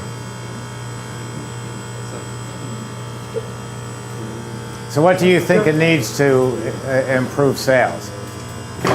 I mean, our ice cream's great. We actually are a mission-driven shop, so we have extra challenges that we deal with. Almost all of our employees have a disability, either developmentally or physical disability. So that's been kind of the primary focus. We run as a nonprofit as well. But I think we really need to just hop on the marketing, and we're kind of doing some design work in the shop to kind of make it the atmosphere a little bit more like a fountain shop. It's not been clear that we're an ice cream shop previous to, yeah. Okay. So I had a lady walk in the other day, and she was there for a couple minutes, and she went, "Oh, and they have ice cream too." And it was like, that's kind of our primary thing. So that's what I've been working on since I took over in July. So. That's an interesting problem. If those of you watching the video couldn't hear, the store does multiple things, and so it has an identity problem as far as the ice cream. I often get people saying, "Well, I need something to get me through the winter, so I want to sell, hot dogs and French fries." Well, lots of people do hot dogs and French fries. You have the ability to do the world's greatest ice cream, so they really don't have anything to do with each other. Yeah. Or I sell ice cream and books. Wonderful. Nothing like sitting down with a nice dish of ice cream reading a book, but the two are unrelated industries. Unless they're books about ice cream. Maybe. So you really want to, that's an image problem. And since then I took away, the old owner was trying to start lunch and do all these other things, and I completely removed that. I'm focusing on the ice cream, milkshakes, things like that moving forward. And we do have a coffee side as well. So our morning customers come in for their morning coffee. We do muffins and things like that. But then our afternoon, evening people are all ice cream sandwiches, milkshakes, Are you selling takeout pints? we don't have a space really. We'll hand pack them, and we do sell them, but we don't have a place to have them. So. Okay. Let me get this. I'm going to yell at you. Okay. She says she doesn't have room for takeout pints. I bought this little guy for $230 at Walmart. Okay. I mean, you can't get any cheaper. It goes to 10 below. 10 below, you would need a hammer and chisel to scoop the ice cream. I want to see this in your store near your cash register, We really don't have a place for it. Well, then somebody's going to have to go. The gentleman next to you is out. Gone. My dad can't go, so. Well, this is more profitable than him. Because he works for free, so. it's still more profitable. If you fill this up with pints that you can fill at your machine, cap them, you don't need fancy packaging. You buy the plain white packages and you stick a label on it that says your company name and another one on top that says the flavor, and you load these up. Here's the scenario. I've been doing this. I talked about this in February of 2021 when COVID was shutting down close to 40,000 of my customers. And I said, you can still run product out to the store. So here's what developed from that. I've got all these pre-frozen, no labor because you're doing it right at the machine, pints in here, hard as a rock. And Paul, my office manager and wife, calls me up and says, hey, the Thompsons are coming for dinner. Stop and pick up a couple of pints of ice cream. Well, I've got the two golden retrievers in the back of the big ass SUV. And I can't go to the supermarket because it's 90 degrees out. If I leave the engine running and the dogs in there, I'm going to lose both. Someone's going to steal the car and the dogs. I can't turn the engine off and just have the windows down. They'll be waving to everybody. And I'm the type of person who's definitely going to go into Publix. I'm going to get stuck behind the little old lady who's counting out 97 cents in change. And I just want to throw down a 5 and say, here, I'll pay for it. Get out of my way. Lots of reasons why I can't go to the supermarket. But I know that you've got this right here. And you have your cash register over here, way over here, out of the camera range. And you've got a line of people. And over here is a little sign that says take out pints next to it. And so I can come into your store, I can run in, I can grab a mint chip for me, and I'm not done because if I come home with just a mint chip, and hey, look, Paula, what I got for me, I'm dead. So there's a coconut for Paula, or the Thompsons are coming for dinner, so we want 2 flavors. But I grab them, I put them on the counter, and the server over here, who's serving a line of coffees and ice cream, says, excuse me 1 second, I'll be right back. Comes over to me. Would you like a receipt? No. You want a bag? No. Slide your card. I slide my card.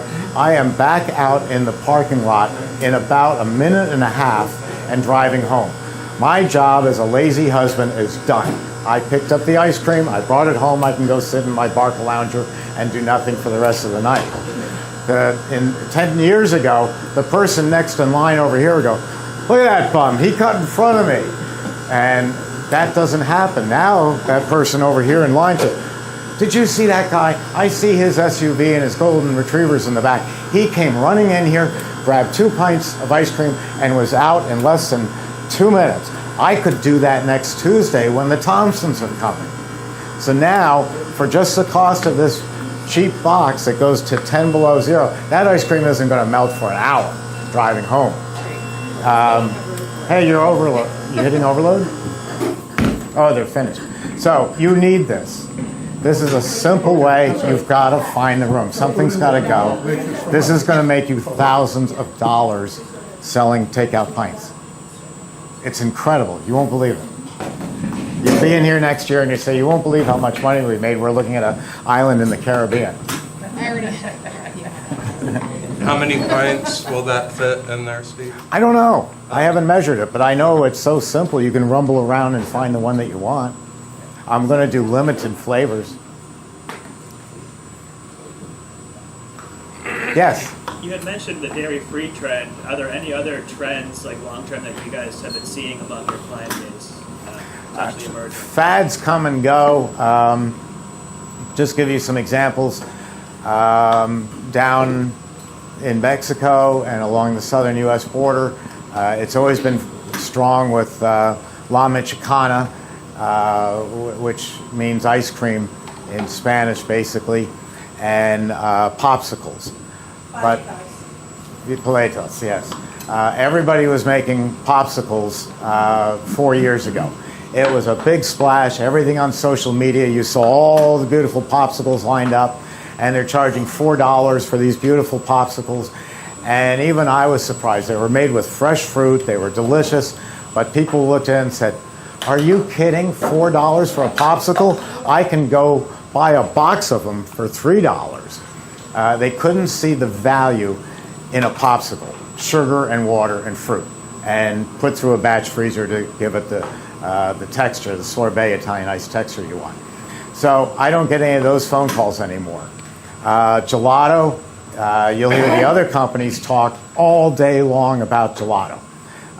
But the problem is that was big in the the late 1990s. Everybody was going to Italy. Oh, the gelato was so great. The wine was so great. And, you know, I'm a wise ass from the Bronx, and I say, so if I gave you that gelato sitting overlooking Tuscany, it's going to be delicious, isn't it? And they say, yes. How about I give you the same gelato sitting underneath the number 4 Mugger Mover, our subway in the Bronx, the overhead subway? Well, it isn't going to taste as good because the atmosphere is not as nice. Gelato is still very big in Europe, but if you look at the statistics, the United States is ice cream. The richer, the gooier, the better. Australia, New Zealand, Africa, North America. South America has a lot of people who moved from Europe years ago, and so they're still doing gelato. The Middle East, Mideast, is American ice cream. So it's American ice cream that has taken over the industry. That's why we do so much better than the Capigianis of the world, because we're doing American ice cream. And with my invention, we can also do gelato. But I just wrote a paper the other day. I said for every 20 or 30 every one gelateria that opens up, we're doing 30 American ice cream parlors. That's how big a difference it is. So you're going to hear about gelato. Yeah, you can add gelato to your flavors, but it's not going to sell as well as dairy-free. Yes, sir. Yeah, I'm sorry. I know this has to come out soft. Because you get it out of the machine, I guess, right? Exactly. If it came out hard, it wouldn't come out. You get it to be hard ice cream? You put it into a shock freezer to freeze it, to harden it up. It's expensive, or it looks expensive. Would it work if you put in one of those? Yes. And you freeze it that to make, and what would you freeze it at to get it to be nice, scoopable ice cream? Scoopable is a different thing. Once you make this ice cream, you have to harden this down to be hard as a rock. And that's going to be 10 below or colder. Our hardening cabinet takes it down to 25 below zero. The faster you can harden it, the better it'll be. But with this little thing, remember, this is a lot of money. Yeah. This was $200. This $200 one, I can do the same job if I only fill it one level. Okay. If I do 2 levels or 3 levels, it was meant for you to bring home DiGiorno pizzas and frozen green beans. They're already frozen and you're putting them in here. If you're going to load it up with warm ice cream, the temperature is going to go up to plus 40. Okay, got it. So how is Jeff's ice cream? It's delicious. Delicious. Oh my God. Would you change anything in the formula? For seconds? You can have seconds. Yeah, this is really good. One more? Yes, please. They'd like to have seconds. There is none. Here, there's plenty. I'll get it for you. That one. Wonderful. Is there anything in the formula that you would change? No? Bit of salt. I love it. So it's a total winner. Oh, yes. How about that, Jeff? This is fantastic. Thank you.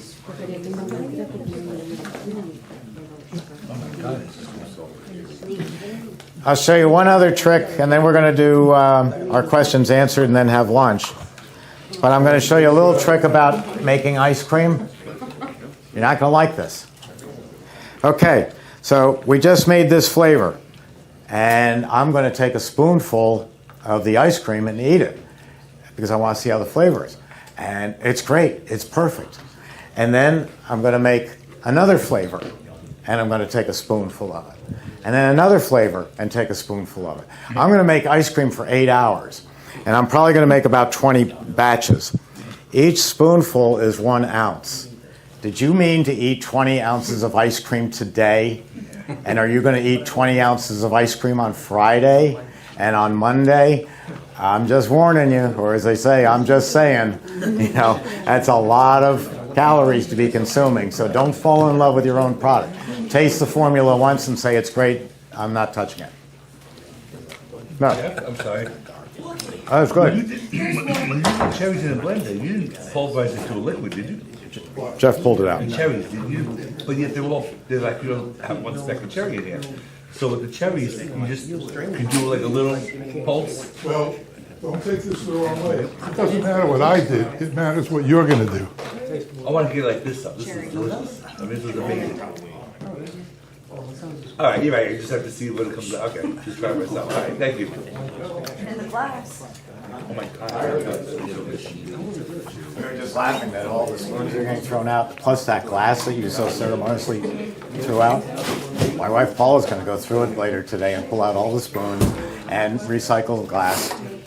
And Okay. since our town doesn't recycle glass, she's going to put it in a box and ship it over to her cousin in Jupiter by a UPS. And you wonder why I complain about the vanilla.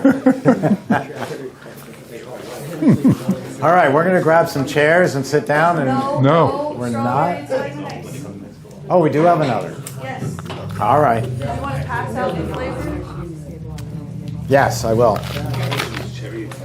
This is going to be strawberry Italian ice, 4 quarts of water, a ½ ounce of Weber flavor strawberry, 10 ounces of frozen strawberries that we bought at the supermarket in bags that were frozen at the height of freshness. There's no syrups in there, no nothing, just strawberries. We thaw them overnight and we're going to throw them in the machine. And 2 pounds of cane sugar. So we'll pass that along. So the first thing is going to be 4 quarts of water. Okay. And Christy's got the sugar, 2 pounds of sugar.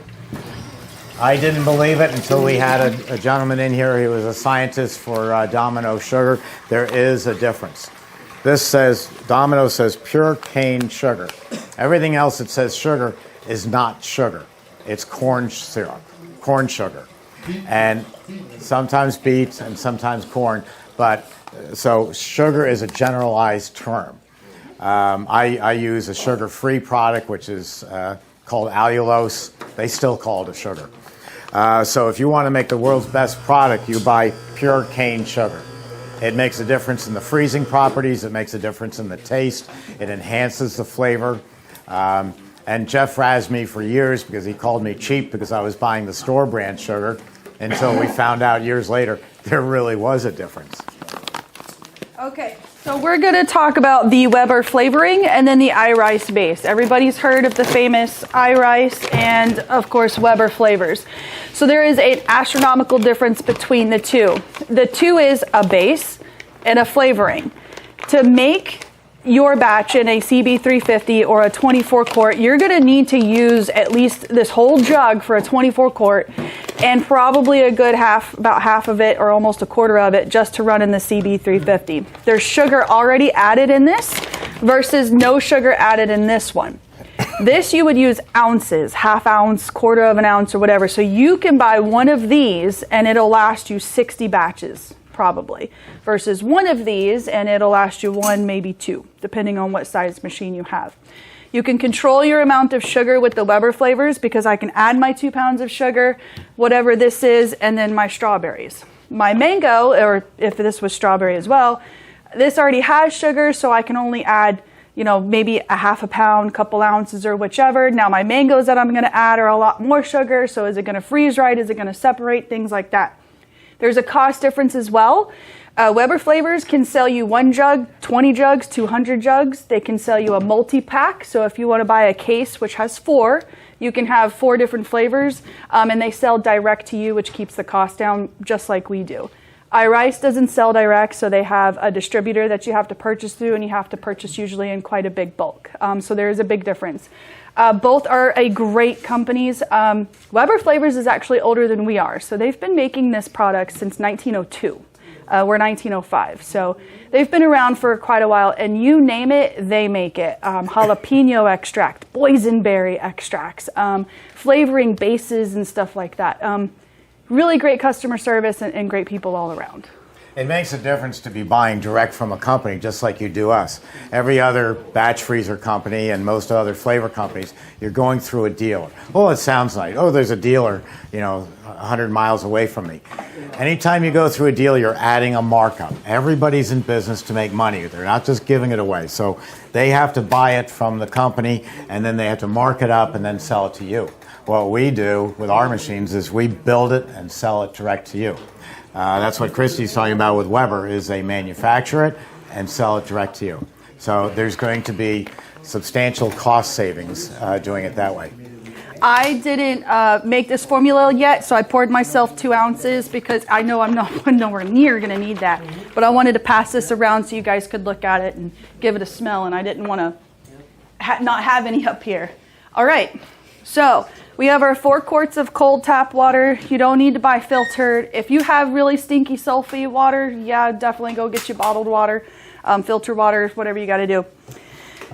Jeff and other people will argue that you don't need to mix the sugar with your water before putting it into your machine. We always recommend it because sugar acts like a sandpaper. So when you put it into your machine dry like this and your blades are spinning, it's not going to break the machine. It's not going to damage it, but over time, especially those that are strictly Italian ice, it's going to wear your blades down a lot faster than those that just make traditional ice cream. So we're just going to put the 2 pounds in there. Give it a stir. We don't have to fully dissolve it, just enough to get it wet. While Christy stirs, I'm going to show you a disaster waiting to happen. You'll see us in different videos. We look like we're strange. We come by and just pat the machine. Like hi puppy. We're doing it to see that the gate is closed. We just rinsed out this machine. Now, if Christy won't make this mistake, I do it. If you pour your next product in here, it's going all over the floor, and you're going, that expletive deleted Steve Thompson, his machine leaks. It's leaking. It's not leaking. You left the gate open because the last thing you did was take the rinse water out, and that gate's still open. Now you're pouring liquid in. Make sure the gate's closed. If the gate's closed, nothing's going on the floor. So you'll see us go by and go like that or go like this. Now, buying fresh or frozen fruit, I like to buy frozen and let it thaw. I mean, it's kind of hard to see, but I'm sure we've all had a bag of frozen fruit that we've let thaw. When it thaws, it creates its own natural sweet juice that is in the bag, and it smells oh so heavenly. Any fruit that you buy frozen, it was already grown and it picked at its peak season. So you know that frozen fruit you buy will be sweet, will be ripe. Versus, I gotta wait for it's in season. Is this the right pineapple? Is it gonna be sweet? Well, what about this mango? So you know when they're frozen, it's already been picked at its peaked freshness. That's a tongue twister, try saying that. So I initially had 10 ounces of only the fresh strawberry or frozen strawberries, and as you can see, a permanent marker, that was me. We changed it to 20 ounces because 10 ounces just didn't seem like enough. Now, we are going to go ahead and pour this in. My gate's closed. Notice I don't put my container on the throat of the machine. I'm going to hold it up and create a long pour. Doing so makes it narrow at the bottom, and if I was to keep it to the throat of the machine, it's going to be so wide and I have the chance of it spilling off to the side. It's no different from me making a full pot of coffee in the morning, 14 cups. If you rest the coffee pot on the bucket on the coffee pot, it kind of spills all over. If you just raise it up a little bit, now you're making a smaller stream, and you can pour it right in. frozen strawberries are just for fruit identity. The fruit flavor is the actual base, though, right? You don't need to have the actual base. It's going to most certainly help. It'll give it a really good, that strawberry flavor that you're used to recognizing when you eat something. That's just to have it in there. Right, so you can say it's made with fresh strawberries or real strawberries, and it is. So I'm going to go ahead and turn on the machine. I don't need to let this freeze and firm up a little bit to put the strawberries in, because I want them to pulverize and kind of break down. And when you see it come out, it'll have like little bits and pieces of strawberries in there. All right. Now, I have to be very careful because I got 2 ounces and I only need a splash. I'm going to call that good. And then we'll give it a taste. Now, I know that this has got 2 pounds of sugar. It's going to have more strawberries. That's more sugar. So I'm turning my freeze on because it's not going to freeze right away. It's going to be a little bit, especially that it's that, and it's kind of essentially your first run again.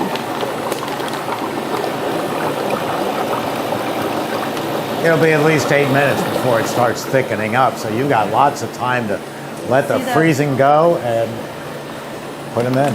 Yeah. If you don't thaw these, then you end up with little ice crystals in your product because you didn't fully thaw the strawberries, and so the ice that's in there transfers into your ice cream or your ices. It's going to be good. Smells like a strawberry Italian ice. Anybody have any specific questions about Italian ice? Yes. Do you always have to use flavor with it? No. Do you always have to use flavor when making Italian ice? No, you do not. There's a lot of flavors that are kind of blah on their own. Blueberries. We all know of getting a pint of blueberries, they're kind of bland. We love them, but I have tried to make a blueberry Italian ice with straight blueberries and it was an epic fail. It did not taste right. So that's when a base comes in, or a flavoring you need. Cantaloupe. Cantaloupes are also very awkward on their own. Steve always says, you know, their bubblegum trees don't exist. So if you really want to make that bubblegum Italian ice, I really suggest not to. You're going to have a bubblegum base to do so. Like an example, strawberries, when it comes to strawberry ice cream, using just fresh or frozen strawberries that are thawed is amazing. There's no, extracts or flavorings needed. When it comes to Italian ice, it's water and fruit. So having a little bit of a base will definitely and certainly help. Any other questions? Yes, that's right. So, that's fine. So, like I love cherry ice. If you use the orange as base, I was reading a thing, it's loaded with, ice. Loaded with corn syrups. I didn't even realize, even if you have no sugar added, you've got a ton of sugar there.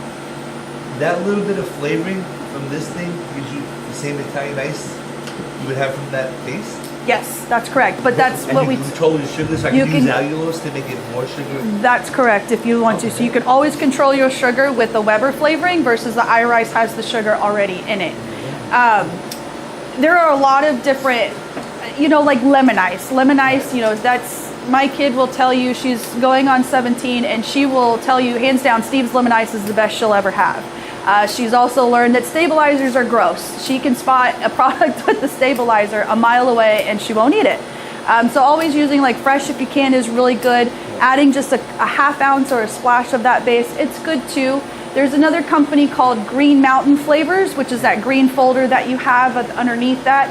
They do all natural. So instead of using red dye number 40, he uses beet extract. It doesn't taste like beet, but he uses the beets to make that red coloring. Same thing with greens and stuff like that. So if you want to stay more on the all-natural path, Green Mountain's a great company. How does it taste like? It tastes great. Like I haven't had any complaints. Green Mountain and Weber, those are the two I usually always stick with whenever I use any flavorings, extracts, things like that. But the Green Mountain, I primarily use them for color. Typical example, young mother, again in the 30s, comes in, 5-year-old daughter, and the daughter wants the cherry ice. And mom goes, oh no, you can't have that. That's red dye 40. No, ma'am, we got our color, not our flavor, our color from the beets, concentrated beet juice. And the mother, you tell them that she looks at you and she says, thinking to herself, wow, if they're going to all that much trouble to get rid of red dye 40 and put in concentrated beet juice, what's the rest of this store like? You know, so you're building an instant reputation. Hey, you got to go try that place over there that sells Italian ice. I know they use beet juice. Wow, incredible. Nobody else is doing that. Everybody else is using a list of chemicals that starts like this. And don't ever buy anything with xylitol in it. It'll kill your dog, and it's really bad for your heart. Yeah. And I'll have the xylitol people calling me up today, but I read a lot of medical journals, and xylitol is just, and it will kill your dog very quickly. You might as well give the dog antifreeze. Why are they adding that? Excuse me? Why are they adding that? Because it's a good sweetener. It's a cheap sweetener. It's a manufactured sweetener. That's the only reason. Always look to the money trail. A lot of people ask, you know, how do you develop a new Italian ice flavor? What do you know goes together? What works well? For me personally, my husband and I, we definitely like to travel. We go places. Of course, social media. You see this really awesome new flavored drink that came out, like an alcoholic drink. You read what's in the ingredients, you know, like a pina colada. Everybody knows what's in a pina colada. Just take that and essentially turn it into an Italian ice. You know, you need cream of coconut. You're going to need some coconut water. You use regular water, a can of crushed pineapple, and then you can throw in Malibu rum. You have your Italian ice. The possibilities are endless. You know, and Steve has a great ratio where you do a 2-to-1 when you take an ice cream to turn it into an ice. I think that's a really good talk to them about that. First, are you going to use that? No. Okay. Think of it about this way: you're making ice cream, and dairy has taste. You drink a glass of milk; it's got a definite taste. A glass of water has no taste.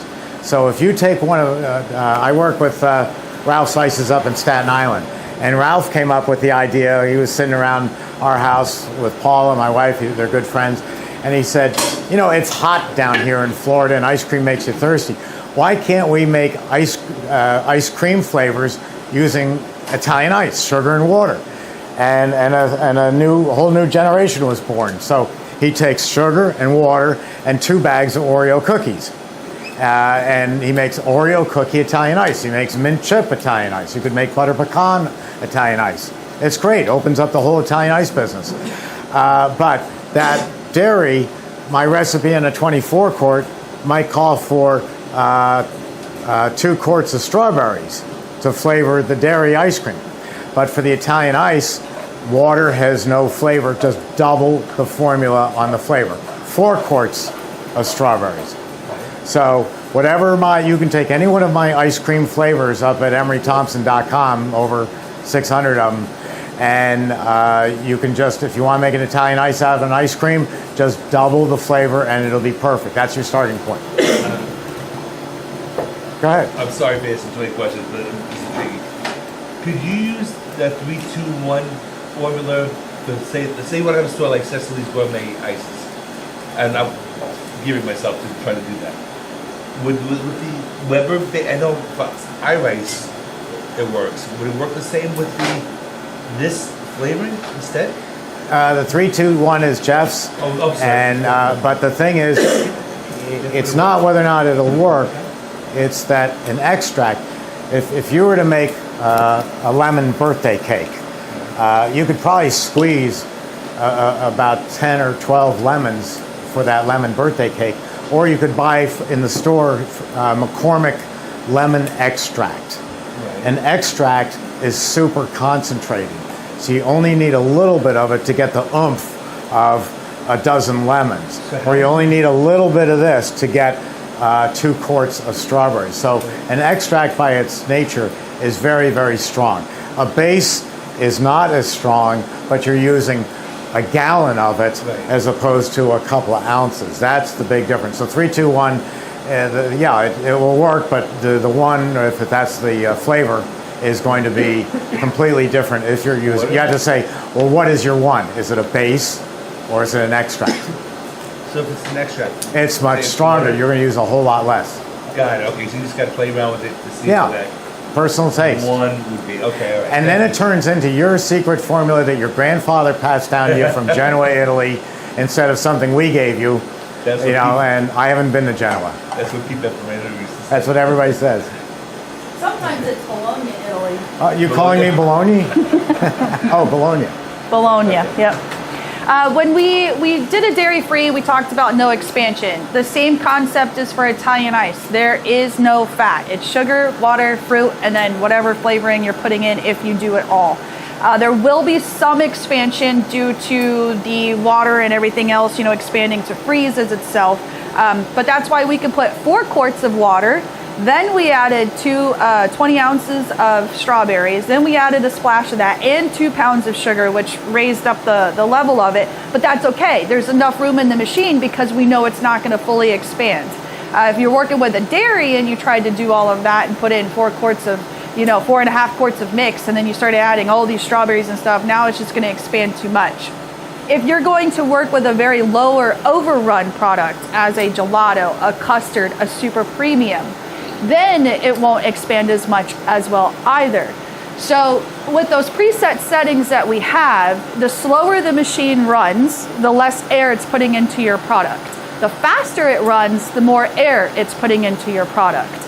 So if you want to put in 3 quarts and get 6 quarts back out, we need to run it at homemade, the fastest setting, to put exactly half and half product, half air.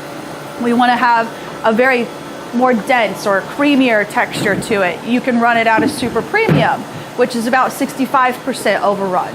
So you're going to put in 3 quarts of mix and you might get about 4.5 quarts back versus the 6 that you would put in. Most people put in, or run it at homemade setting because nobody's going to come back because you had fantastic overrun. They come back because you had fantastic ice cream. You want to say something? The other thing is, why wouldn't you run everything on homemade? You say to yourself, I want a super premium, but I'm going to run on homemade. Why would you do that? Because of your accountant. Your accountant knows more about ice cream than you think. When you go to scoop this ice cream, every video you see about how to scoop ice cream is in a semicircular motion like this, rolling the ice cream into the scoop to preserve the air. Nobody does that. Go home today, pick up a spatula, pick up a pen, and I want you to make this motion for about 5 minutes. You will call me up at 3 in the morning with an anonymous phone call telling me how much you hate me because you've got carpal tunnel syndrome and your wrist hurts and you're going for arm surgery. Your employees are not going to do this with ice cream.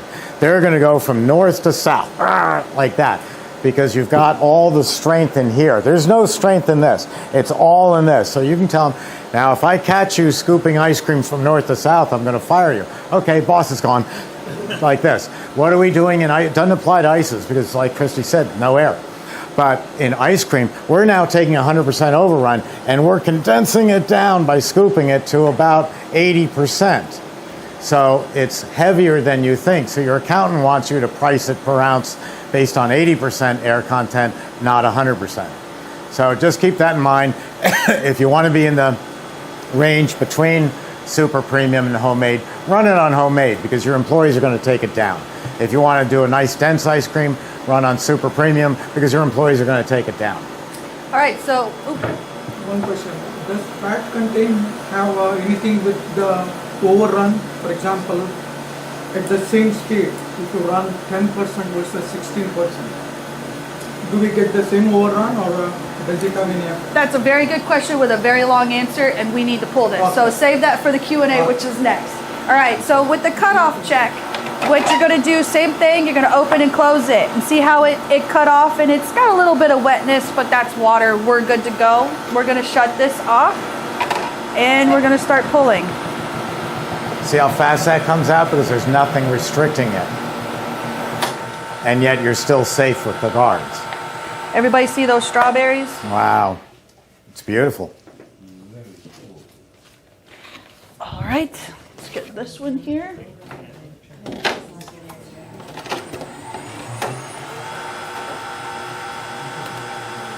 So you can kind of still see like the little strawberries that you see here.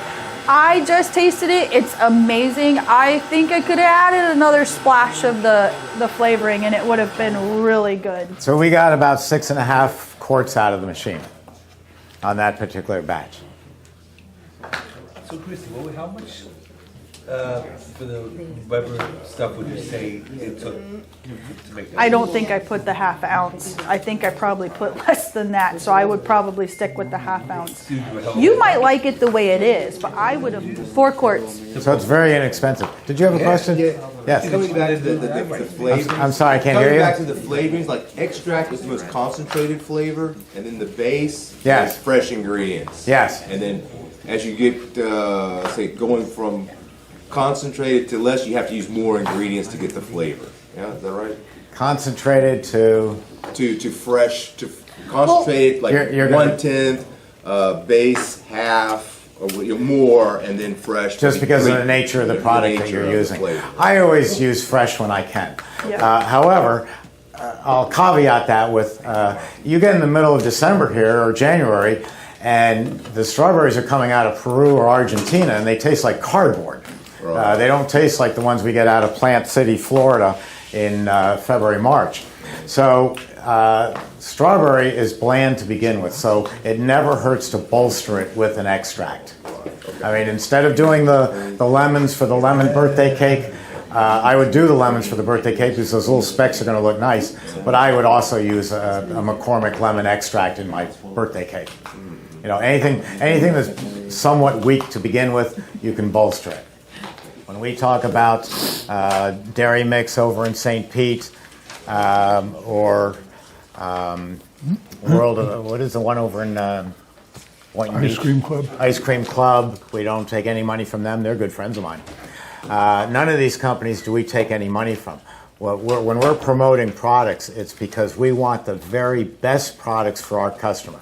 If you make a great ice and everybody says, "Oh, that's the best ice I've ever had in America," how do you do it? "Oh, I've got an Emery Thompson." It comes back to us. I had a boss who used to say, "You can't serve two masters. You can't be selling and making Emery Thompson batch freezers and taking $50 from a flavor company. It just, you're not using your time right. It doesn't work that well." And I know Jeff runs the same way. No salesman could ever come into Jeff's store and say, "I'll give you money to use my such and such stuff." He'd throw him out on his ear. Well, it depends how much money. There goes that story. Okay, so we know he can be bought. We had a question that I'm going to start with was picking a dipping cabinet. So, can you speak up so that the cameras can hear you, or the mics can hear you? We're looking for new dipping cabinets, and the ones we're looking at they're for gelato and ice cream. And they're just really big, and they didn't have any storage underneath like our current one does. And I'm wondering what your recommendations are for that. Oh, a couple of questions. What do you currently have for a cabinet? I don't even know what model it is. I don't know. It was there when I got there, and it's really loud and it's old, and we need a new one. Okay, So. and are you serving gelato and ice cream? No, just ice cream. Okay, because gelato cabinets and ice cream cabinets are two different temperatures. That's why I was a little questioning this cabinet you're looking at, because I don't see how it's going to develop successfully two different temperatures. Ice cream, when you go into an old-fashioned ice cream parlor, is scooped at approximately 6 degrees Fahrenheit. Gelato is served somewhere between 10 and 12. So that's totally two different temperatures. For what you're looking for, if you're on a completely low budget, and didn't care how long the box lasted, if you were looking for something to just get through the next year or two, then you can go to Webstront or any of the, do you know any other companies like that? Is there Webster Supply? Costco. They're going to have... I'm not looking for that, though. I'm looking for something really nice, and I'm not as worried about the expense at this point. Okay, so if you want something nice that's going to last you years, there's two companies I would recommend, both American. The first one would be Kelvinator, and that would be, in my mind, the Chevrolet of dipping cabinets. It's going to be very reliable. It's going to give you a very good life. You're not going to have to worry about it whatsoever. It's made in the USA, and it's going to be reasonably priced.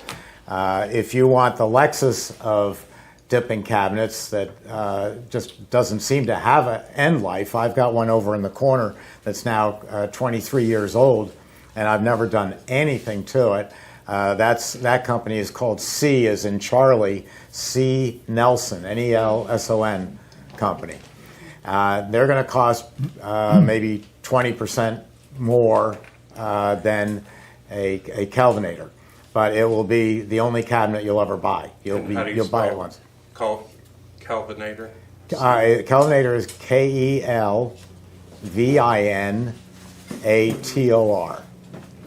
So either one of those are going to be very good choices for you, and they are cabinets for doing ice cream. Okay. And they'll be great.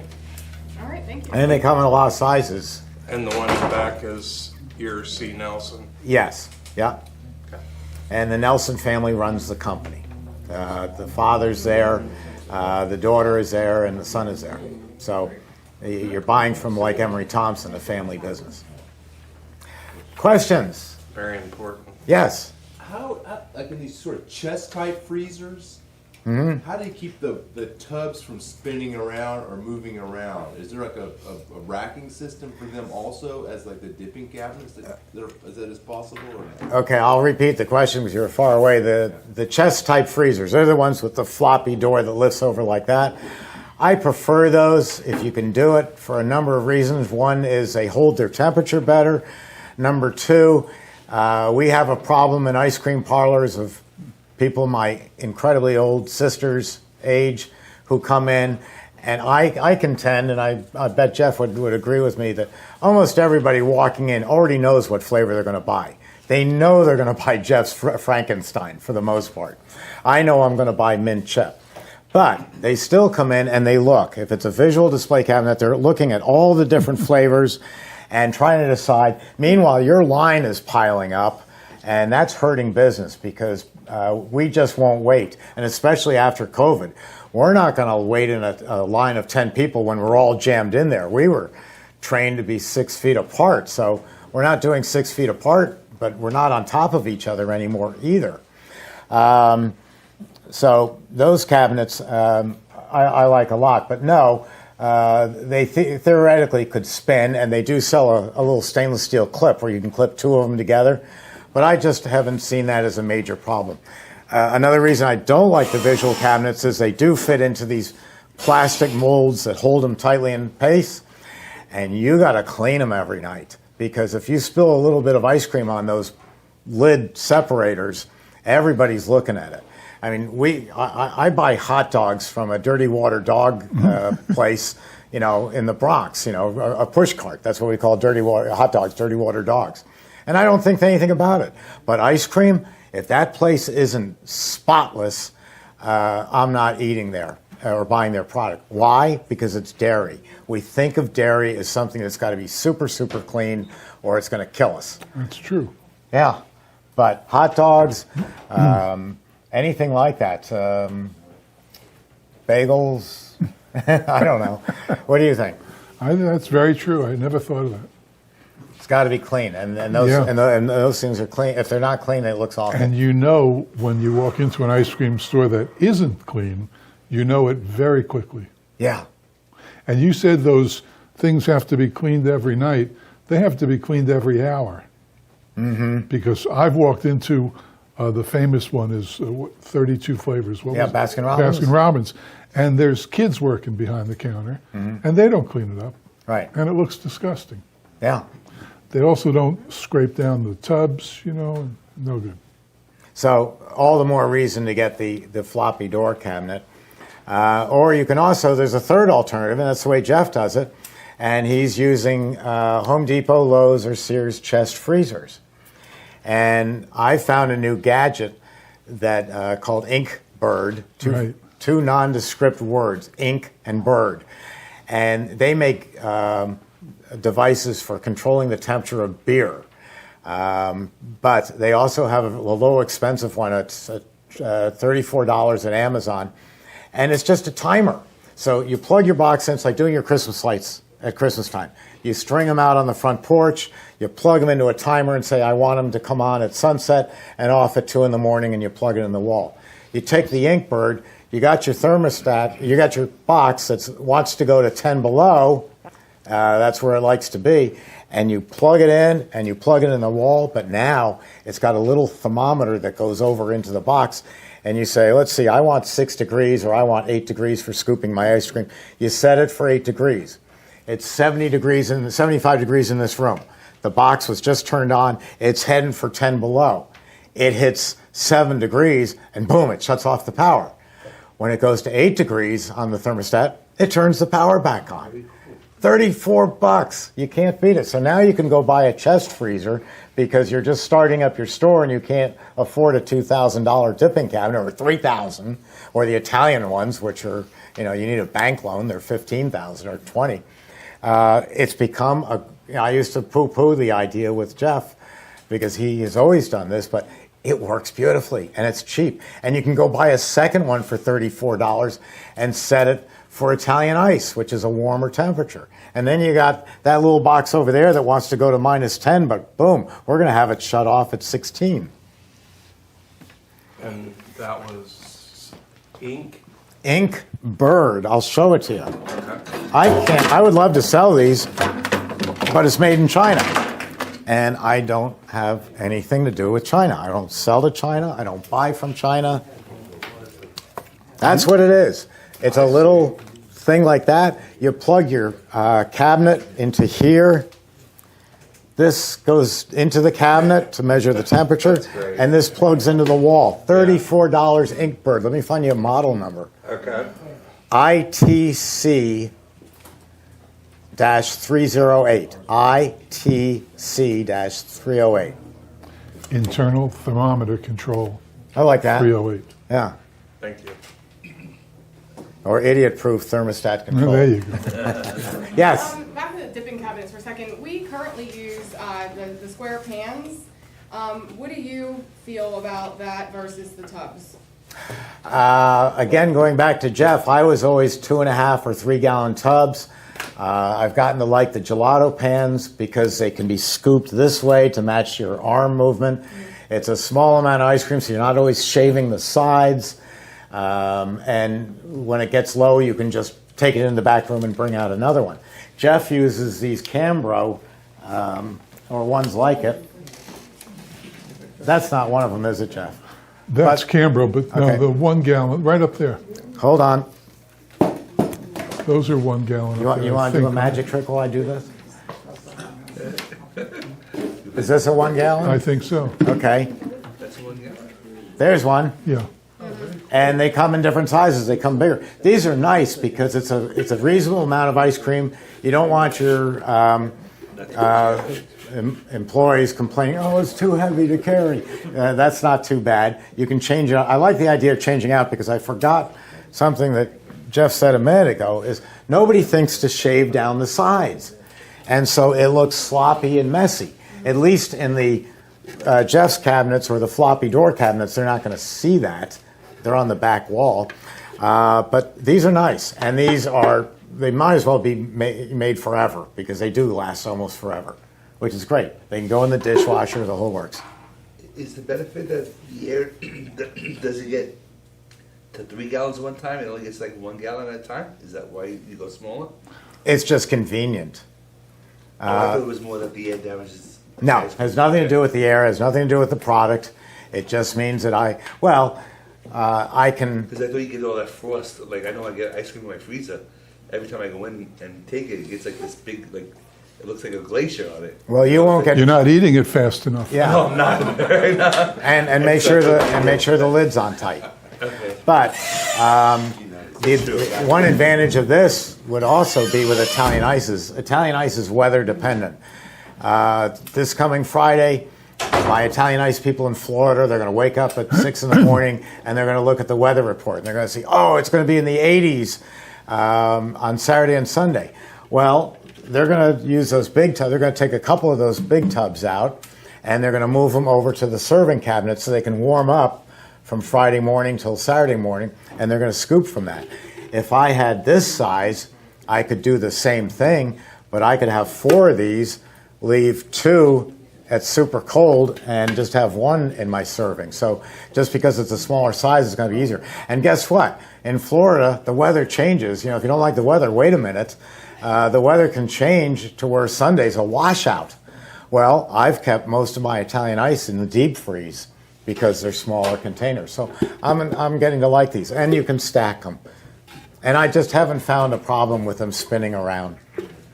Is that just from a restaurant supply company then? You can get those at Websterant. And you can get those at, what's the food place, the wholesale food place? Restaurant Depot, Websterant. They're pretty universal. Would Costco carry them? Sure. Okay. They, as a matter of fact, they carry them in 3-packs. Nice. Yeah. Okay. Yes. Straight back. What are some best practices for flash freezing or shock freezing? And is it essential to buy top dollar for a flash freezer starting a new shop? Okay. What about, do I need a flash freezer? So I'm trying to put you into business for the least amount of money, because if I do that for you, you're going to come back because you trust me. And every salesman, I own the company, title's CEO, my tax return says salesman. Every salesman likes a reason to talk to you again. Because that means you trust us and you like us. So instead of me taking $100,000 of equipment that maybe you'll grow into in 4 or 5 years, I'm going to get you into business for under $50,000 and maybe even closer to the $40,000 mark by having you buy what you need today and then work up. So you're going to need to harden the ice cream. So the simplest way to do it is to go out and buy a $900 Home Depot, Sears, Lowe's chest freezer and set it all the way cold, and then you're going to make your ice cream, you're going to drop it in there, and overnight it's going to freeze rock solid. That's your inventory. You leave it in there. It could stay in there for months. Of course, if you call me up and say, I've got a tub of bubblegum licorice that's been in my hardening cabinet for 10 months, is it any good? The answer is going to be, yes, sir, it's as good as the day you made it, but you should throw it out right this second. Why? You said it's good. Yeah, but it's been in there for 10 months. It's a lousy flavor. Nobody likes bubblegum licorice ice cream. Throw it out. It's taking up space. But so you can do one level today, and then overnight, 8 to 10 hours, it'll become hard as a rock. So tomorrow we can make another level of ice cream. And then the day after that, we can make another level. Sounds pretty inconvenient, but not when you're running a CB350 that only makes one of these. It's going to work out very well. Then in a year, maybe a little less, maybe a little more, I'm going to get a phone call. We're making so much ice cream, I got to buy a 24-quart batch freezer. And my team would love to kill me, because I then say to you, no, you don't need a 24-quart yet. You need a real hardening cabinet, because you can make all the ice cream in the world. You could work 24 hours a day, but once you fill up your freezers, you can't go any further. You've got no place to put it. So if you've got the room, which you don't in a 700 square foot store, you would do like Jeff does and go out and buy a second chest freezer, $900, problem solved. If you don't have the room, then you call me up about the hardening cabinet, goes to 25 below, maintains 25 below. I could fill that all up today with ice cream and ices and pints and quarts and everything else, and it'll all be frozen by tonight. And that's a big inventory. But until you have the money for that, let's not even bother discussing it. Excuse me? Yeah, I work with my enemies. Oh no, he's not my enemy. He's my frenemy.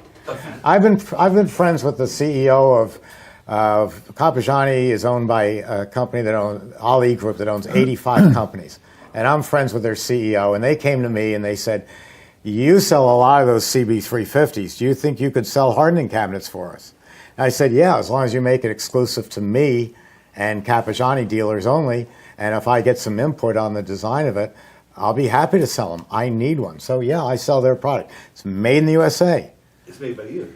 Not made by me. Oh, it's not made by No, it's made by the same people that make those under-counter Beverage Air, and other brands that they own.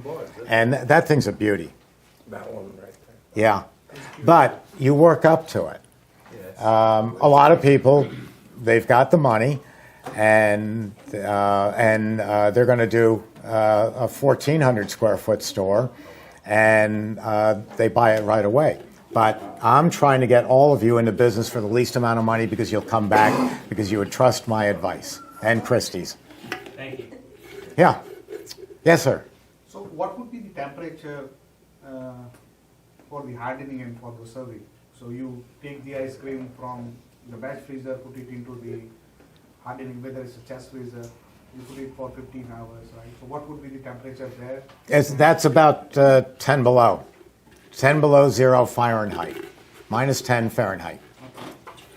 I don't know what that is in Celsius. I failed that in school. We all failed it in school. But it's okay to Thank take you. that right out the, Excuse me? it's okay to take that right out hard and start serving it. No, you can't serve it at 10 below. You need a hammer and chisel. So tonight, very good point. Tonight, you say, tomorrow's Saturday, beautiful sunny day. Sunday's going to be beautiful sunny day. We're going to go through a lot of tubs of ice cream. You take it out of there and you put it into your serving cabinet. And overnight, it will warm up to +6. When your business gets really big, and I mean really big, you've bought a hardening cabinet, 25 below 0, and we then take that chest freezer that's been old faithful to us, and we turn it up to 0. It was at 10 below, we're taking it to 0, scooping is at 6. So I'm going to take 4 tubs of vanilla out of there tonight. Hope I'm not getting too confusing. I'm going to move all 4. I'm going to move 3 of them over to the 0 box and 1 to the serving cabinet. At 4 this afternoon, I'm starting to run out of that tub of ice cream. So I'm going to take another one from the 0 cabinet and put it into the +6. So you're rotating your ice cream. You want to get to the +6, but you don't want to have too much there. You're in a big hurry to get there slowly. Oh boy. Yes, sir. One question.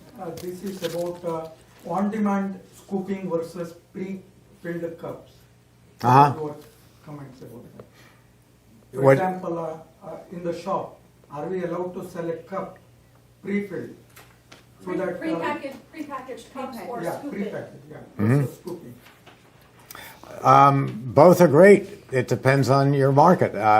You could take that little freezer that we were using for takeout pints, and you could have prepackaged 6 cups wrapped in cellophane right there. Go ahead, Jeff. I don't think people want to come into an ice cream store and Right. get a prepackaged ice cream.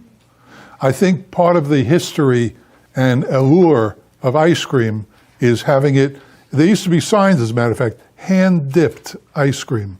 You would always see ice cream stores with hand-dipped on it. Yeah. And I think that's part of the experience of getting ice cream. I'd never sell prepackaged ice cream. Okay, 2 points. One is you're selling an ice cream cone for $5 or a dish of ice cream for $5. If you're going to prepackage 6 of these and for take home, what are we going to do? Drop the price to $4? So 6 times 4, that's $24.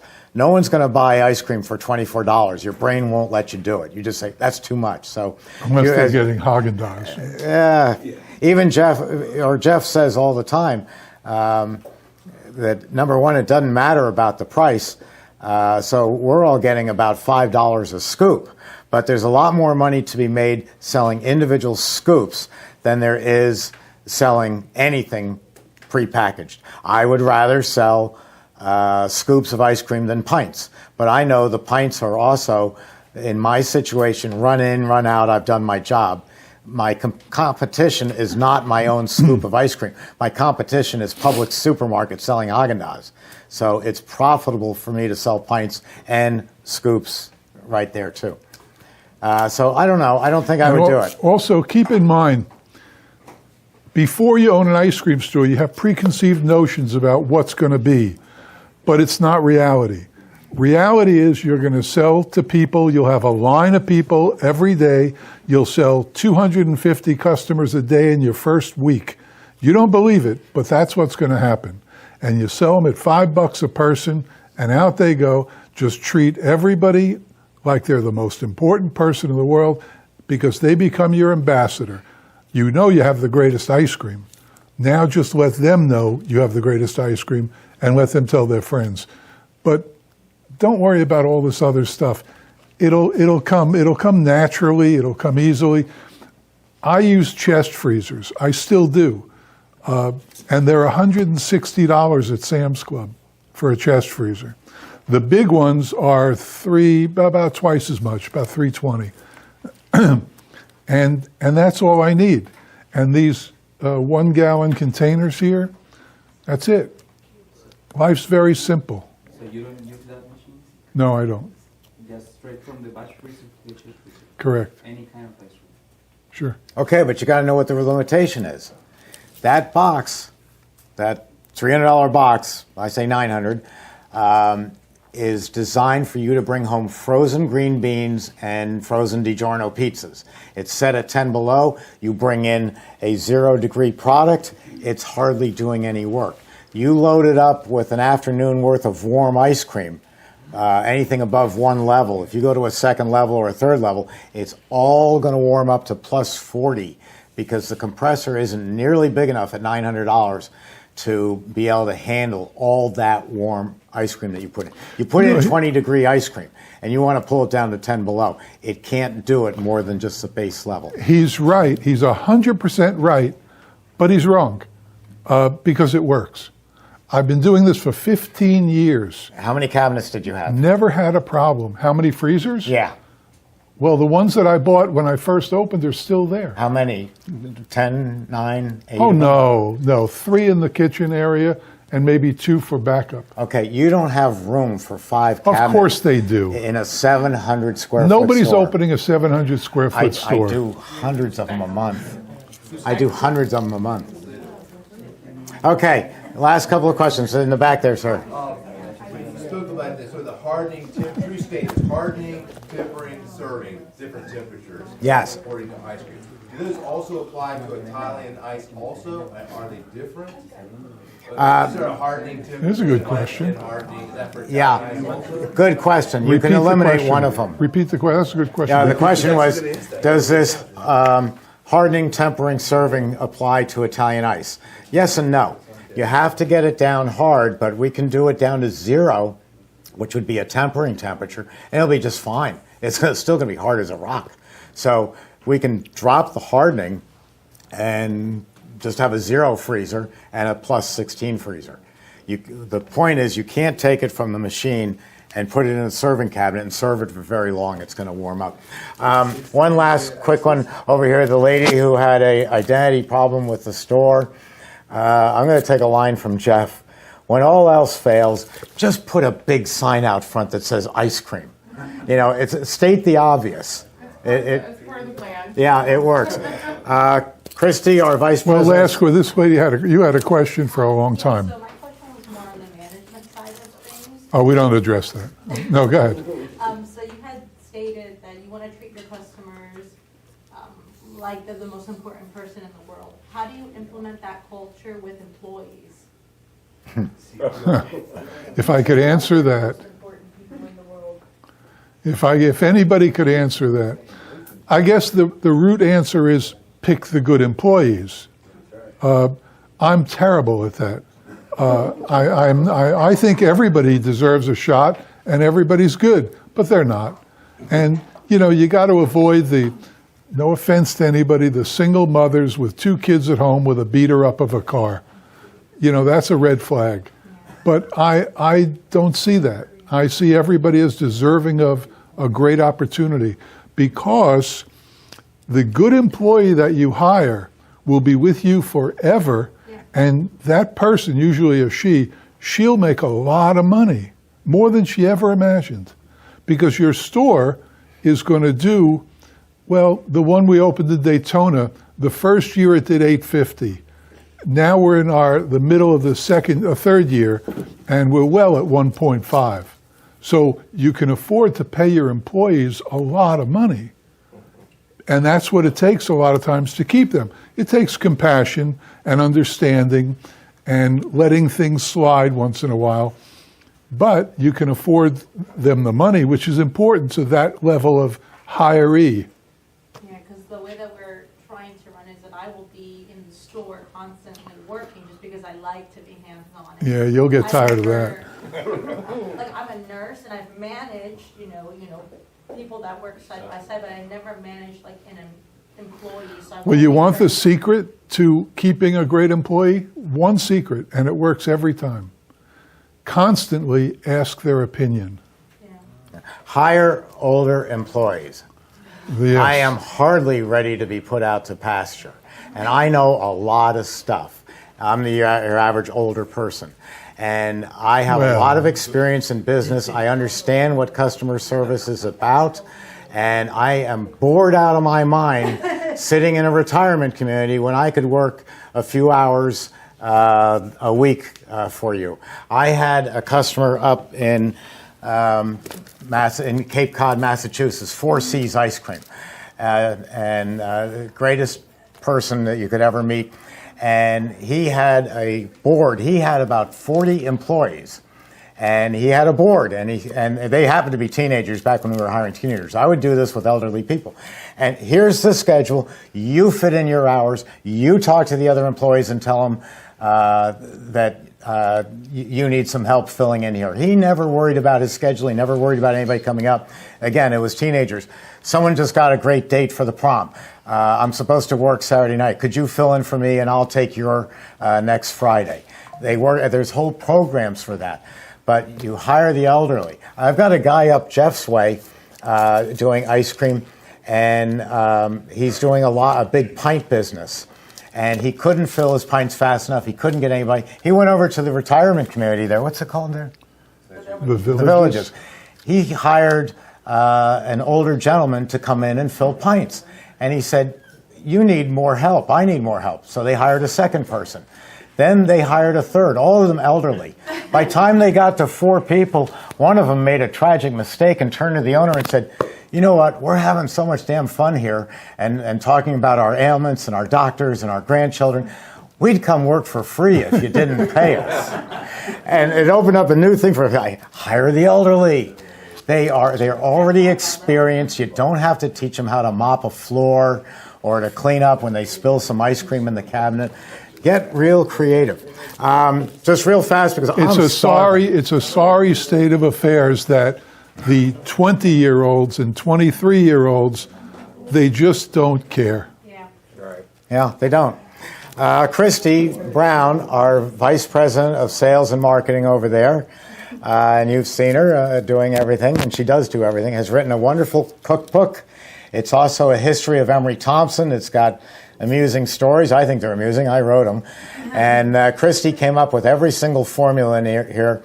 I had nothing to do with any of the formulas, which is really good because I'm famous for my bubblegum licorice, my breaking Sharknado, which broke people's teeth because who knew that, my mint chip that Christy tasted and said, well, I won't need any mouthwash for another 2 months. So Christy's done all the formulas in here. They're really fantastic. We can sell this to you, and it's really terrific. And before there was Christy, there was Jeff. And Jeff? There are no quirky, funny stories in here. You're it alone. These are the 25 recipes that I started my first store with that are still there, and plus tips on equipment that you do and don't need. And that's it. And this is, I shouldn't say the price, right? No, because it changes. It's a bargain. It's $40. They're $60 when you contact me online. So Steve made me do it, so they're $40. And I only have 4, I guess, or 5. I do have 2 boot camp kits over there stacked up, and those I can't tell, right? Sure you can. Oh, those are normally $5.45, but there's 10% off, so they're $4.99. That's a business in a box. Yes. It's everything you need to know. Just one little tidbit. How to pick the right location. You'll be amazed how easy it is when you listen to people. So we're going to take our schmoppers, which are a little frozen, and we're going to put them in the Ninja and grind them up, because our flavor for the ice cream should taste like Whoppers.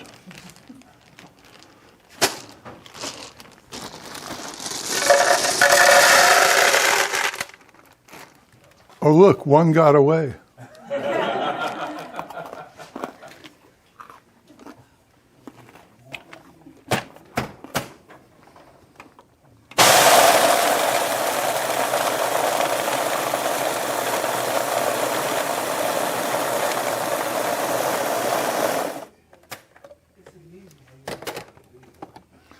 It's amazing what? How you don't hear that on the video when you hear the video. Really? Yeah, it's not as loud as it actually is. At least to me it is. I'm deaf.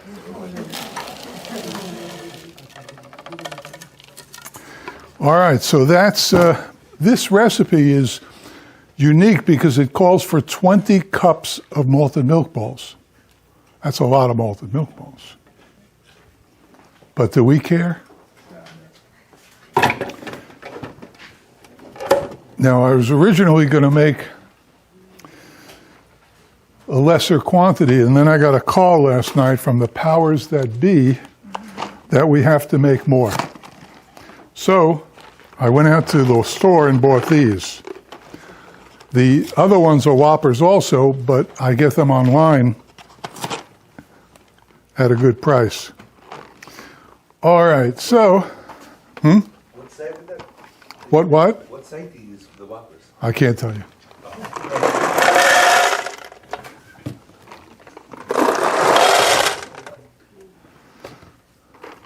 These are the ones I rushed to Walmart last night. Thank you very much. After you told me. Nobody does malted milk balls better than you. All right, this could be the best ice cream you've ever tasted. Oh, wow.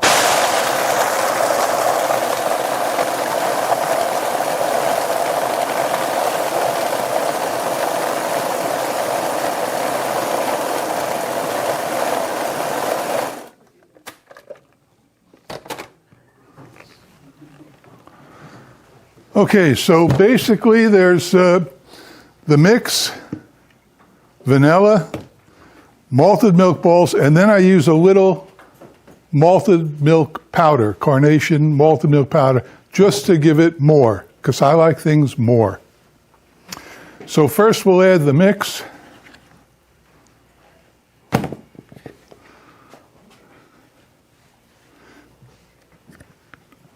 Anybody want to do this? I'll do it. Get out of here.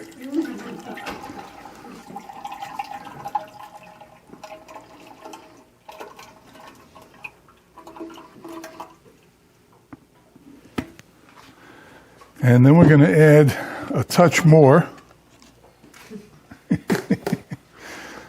A scotch or scooch? How do you say it? Scotch. Scotch? That's the Italian way to do it? Yeah.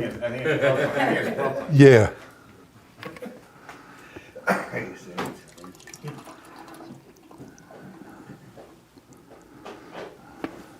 See, Jeff's one of us. He speaks the Queen's English. Yeah. Queen's New York. It's a whole different Queens. It's a different language.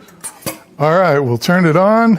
This is a relatively simple product, which is how I like it.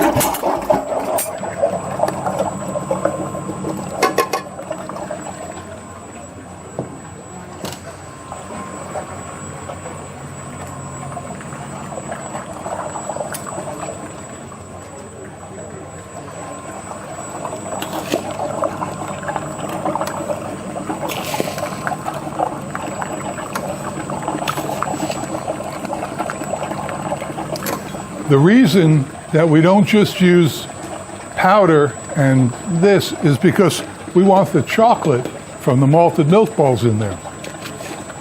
Do this. See, they get it.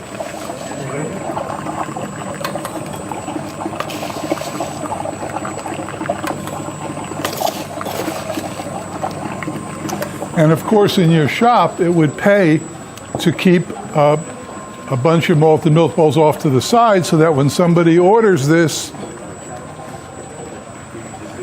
is this working? Yes.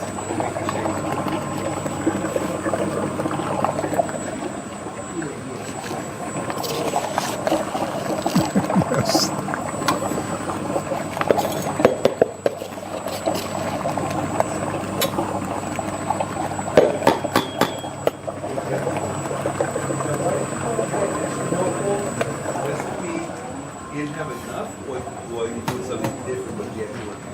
What was the question? The question was, why did you want to buy more malted milk balls? It's my fault. You can answer that. Because we upped the amount of mix that we wanted to put into the machine, and so that changed it. He wants to keep this for himself. Oh, Yeah. that's why I just Yeah. was wondering if the formula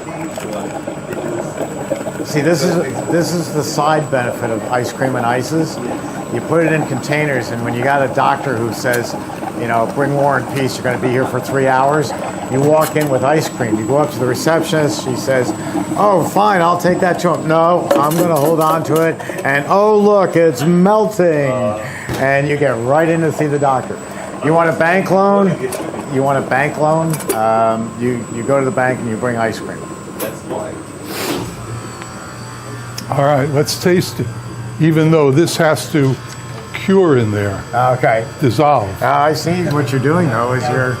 Jeff, I'm sorry, one more question. It wasn't powder. Has he asked too many questions? I forget. No, he's got 7 more to go. Okay. I have a few more, but it wasn't powder. Like, I know you have an empty making like flour. And this had chips. Is that a specific reason, or was it just you felt? Absolutely. Okay, to get you wanted specific texture in there? I don't know, but it's definitely a specific reason. Okay. Yeah, answer that question. I remember this, I can eat it. It would depend on the product. No, He just turned the blender on for less time. That's all. It's homemade. It changes. Okay. Good? Very good. Okay.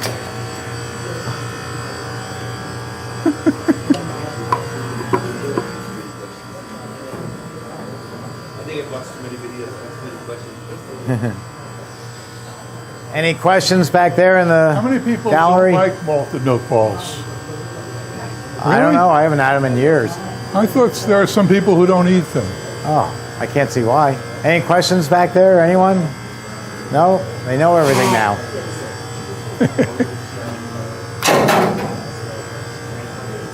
Okay, what do you want to do now? Wait. No, let's have a question or two not related to the ice creams we're making. Did you guys know that Jeff used to be a teacher? Who cares? Any questions unrelated to making ice cream? Yes. What did you teach? English. Kind of obvious, right? English. Yes. A couple of questions? Good. I asked for a question. I've only got one then. Okay.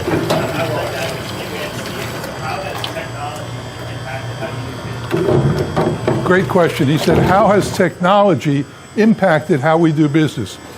What's your first name? Olin?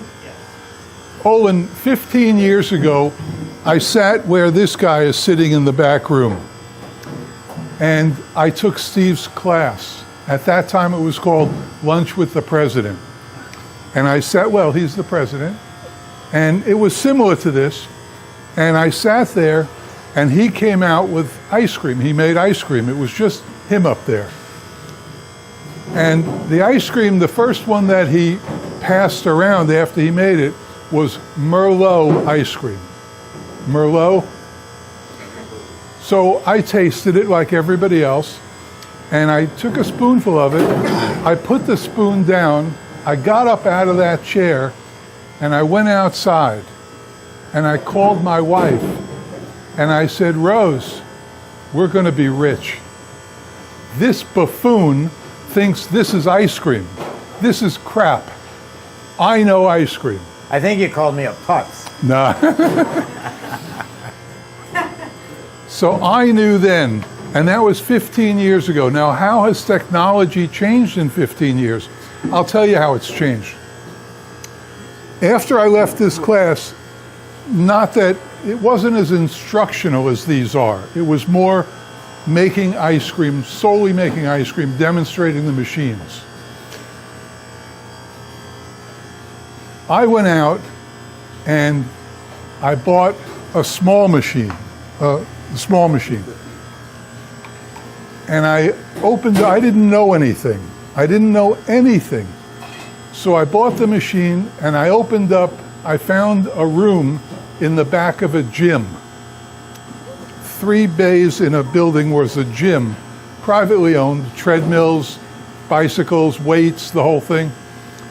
And I was able to rent the back room, which was 7 feet by 8 feet, for $400 a month. And I took it because one of the things Steve professed was selling ice cream wholesale. So I figured, well, it doesn't matter where I am. So I moved the machine in there. I bought a chest freezer and a stainless steel table. And I made up, now I didn't know how to make ice cream at that point. So I went to the supermarket with a shopping cart. And I went up and down every aisle, and everything I saw that looked like, ooh, that'll make good ice cream, or that would be a good flavor, I put in the shopping cart. And it was $175 worth of Oreos and Payday bars and Baby Ruths and Jell-O flavors and whatever I could, cake mixes, whatever I could find. And I went back to my little place and I started experimenting. Of course, I started experimenting with heavy cream, which you can't do. So I quickly found out where to get this stuff. And so I got a very small amount. And I practiced. And the neighbors ate a lot of crap. But I came up with a good flavor, coconut. In the supermarket, I bought cans of shredded coconut in like a syrupy stuff. I still use the same thing. Anyway, after several trial and errors, I came up with coconut ice cream. And it was fantastic. It still is. I have 600 graduates who've taken my class. It's in 600 stores. It's one of the premier flavors in any store, simply called Totally Coconut. Anyway, to get back to your question, hang on. Ooh. To get back to your question, because I started from ignorance, technology played no role in this. After all, I went to the supermarket. When I first met Steve, these shelves and more shelves over here, right? Remember those? Were lined with jugs of syrups and all sorts of stuff like that. But I didn't know that. I figured when I went to the supermarket, ooh, Oreos. Wow, that would make a great ice cream. This is before anybody made Oreo ice cream. And because Steve made Merlot, I figured, well, how about champagne? So I experimented with no technology. After I became successful and my 57 square foot store was doing really well in the back room of a gym, which is another story, I didn't make a transition into technology. I kept doing what I do. And that served me twice. It served me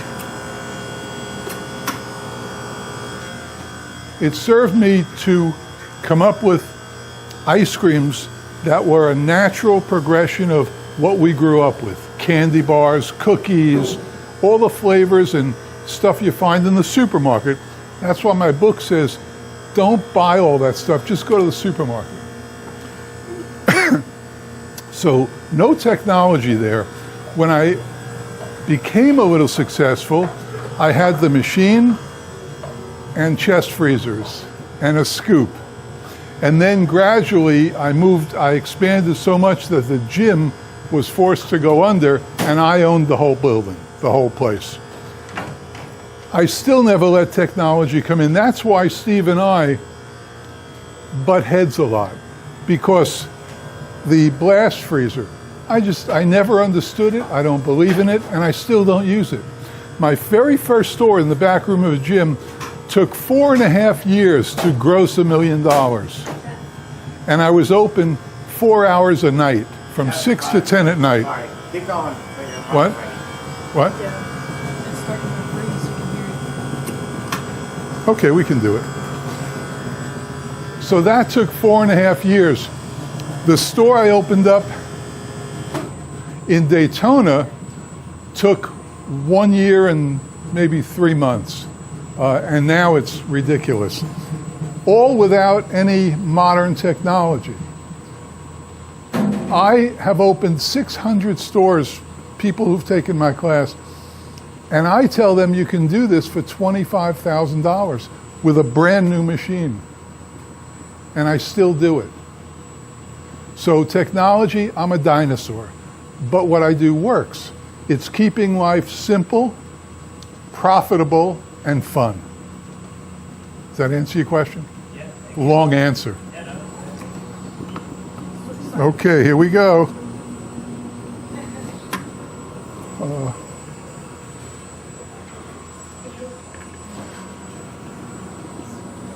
My answer to your question is going to be a little more in line with what happens in the real world. I'll wait till Jeff's finished here. He's not wrong. Not at all.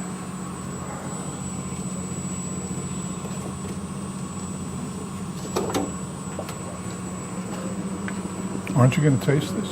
I am. Okay. They say all this. Oh, Came yeah. along. Steve asked me, Christy, what's a face Twitter?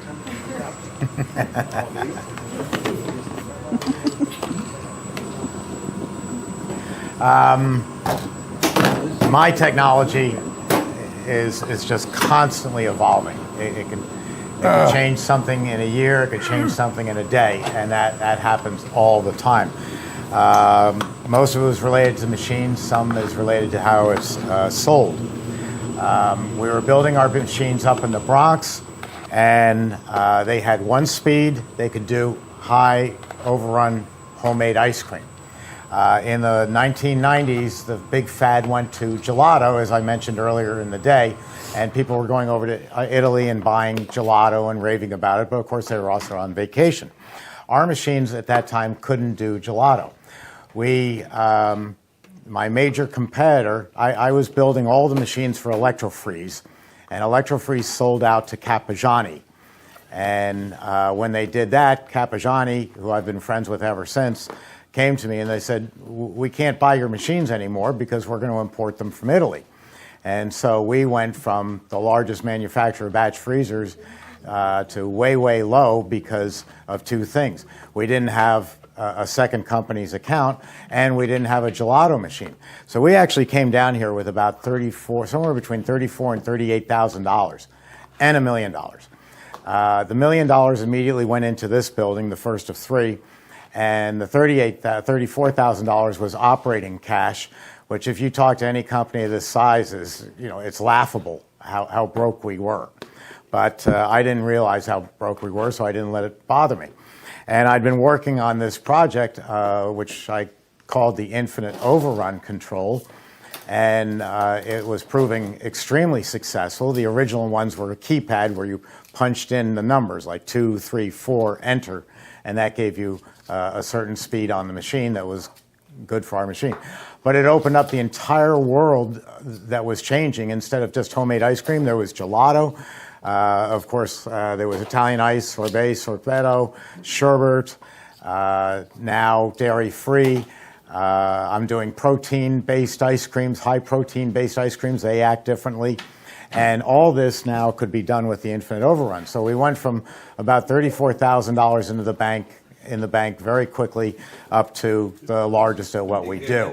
The other part of that story is a commitment to quality, that I am not going to change the machine just to cut price. That's what everybody does. There's no big deal there. I mean, I love Ford Motor Company. I really like their president of it, William Farley.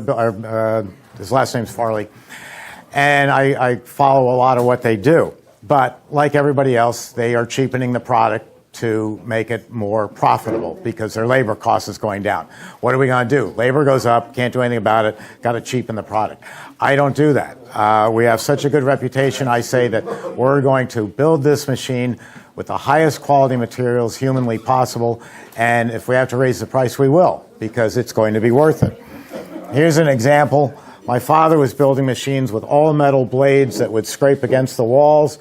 And these things, if we were making them today, would be about $2,000. We came up with a different blade that, this is a next one, which is all Delrin. Delrin is an FDA-approved metal The difference is that these and the new ones today that are spring-loaded will go 5 years without even thinking about replacing them. My competition uses plastic blades, and they go 4 months. So we're giving you a product that is made from a relatively inexpensive material, but we designed it in a way of being so big and so blocky that you'll get 5 years out of it. And their blades cost as much as ours do, except theirs go 4 months. So those were the changes there. Then the other change was social media. I had always been attending trade shows. I did about 10 trade shows a year where you stand there like this at the National Restaurant Show or the New York Show or the Dallas Show or the Los Angeles Show or the Miami Show, and you pray that someone comes along to talk to you. I did find that if you remember sour balls, those big ones, about a 1 inch in diameter, I did find that if you pulled one out of your pocket and stuck it in your mouth, you'll have 20 people come see you right away. So you end up standing there talking to them, holding a sour ball in your mouth, but it seemed to work. But trade shows weren't working. They were just the same old thing, and nobody would leave the trade shows because, well, if Stolting leaves the trade show, Taylor's going to say Stolting went out of business. So everybody was afraid to leave.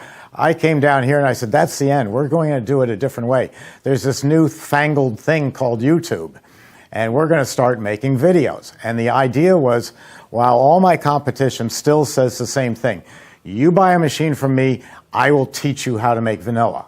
What we say is, we'll teach you absolutely everything we know under the sun. Everything about the business, about where to buy everything, anything you can think of, and we'll put it on YouTube videos, which are now about 612 of them, and this will add more today.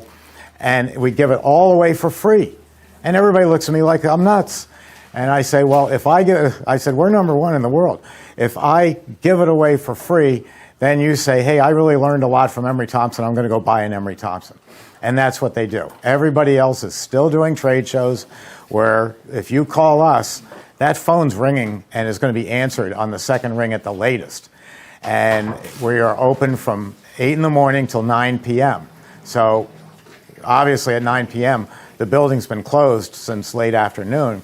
But you call and leave a message, and one of us is going to call you back and answer your question before you go to bed tonight. Now, granted, if you say, I need to order some springs for my machine, I'm not going to call you back. Christy's not going to call you back because we're going to send that over to Michaela because I can't do anything about it till tomorrow morning. But we answer the phone. You get a live person. I called Taylor the other day. I'm friends with the president of the Taylor, and I wanted to talk to my friend. Jeremy, and I called their world headquarters in Illinois, Rockford, Illinois, and I got a tape machine, at the headquarters. And the headquarters says, please choose from one of these different areas. Would you like to talk to accounting? Would you like to talk to parts? Da, da, da, da. So I picked out the one that was going to get me closest to the chairman of the board of the company. And then I get another tape message that says, please leave a message. Well, you call Emery Thompson and say, I want to talk to Steve. He's in the same position as Jeremy, except Steve answers the phone.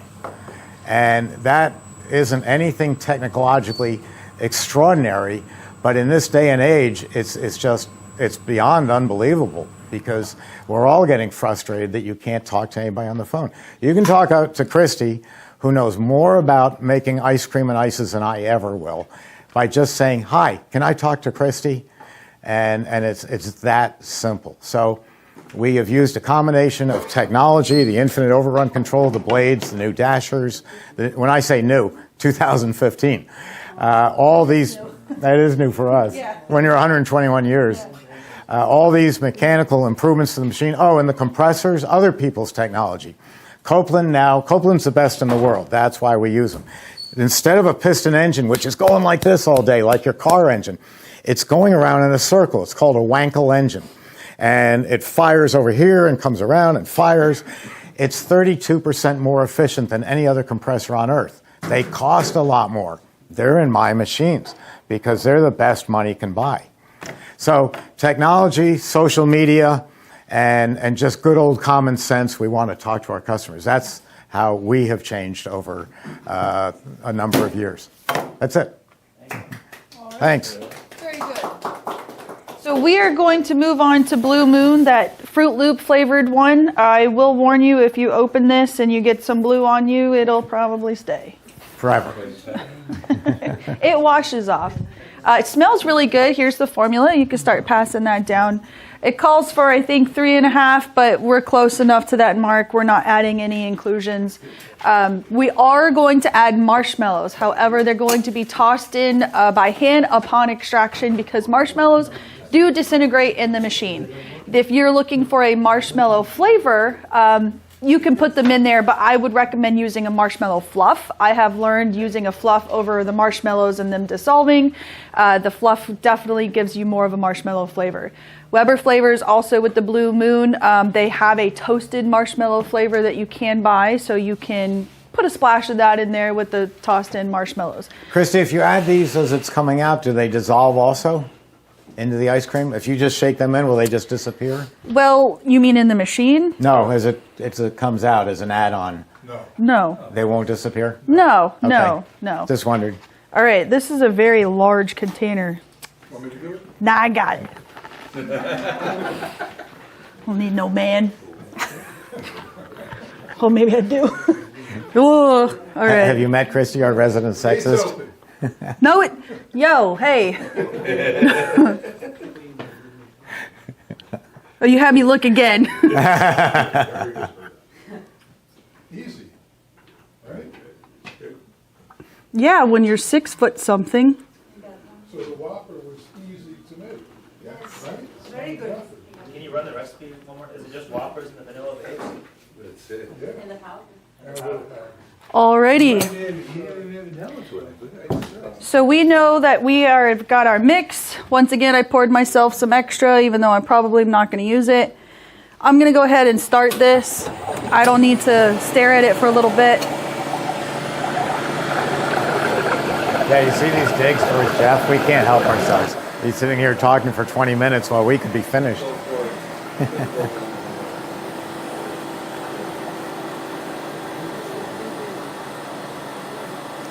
Did you ever smell it? No. It smells just like it. Yeah. Yeah, it does. All right, so we've got that in there. I think I did about an ounce. It looks about right. You see how concentrated that is? It just one little ounce is going to do the whole batch.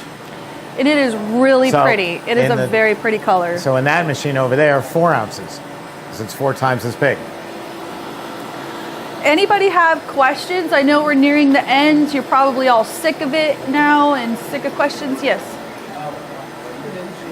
High protein based ice cream, that's kind of a newer thing.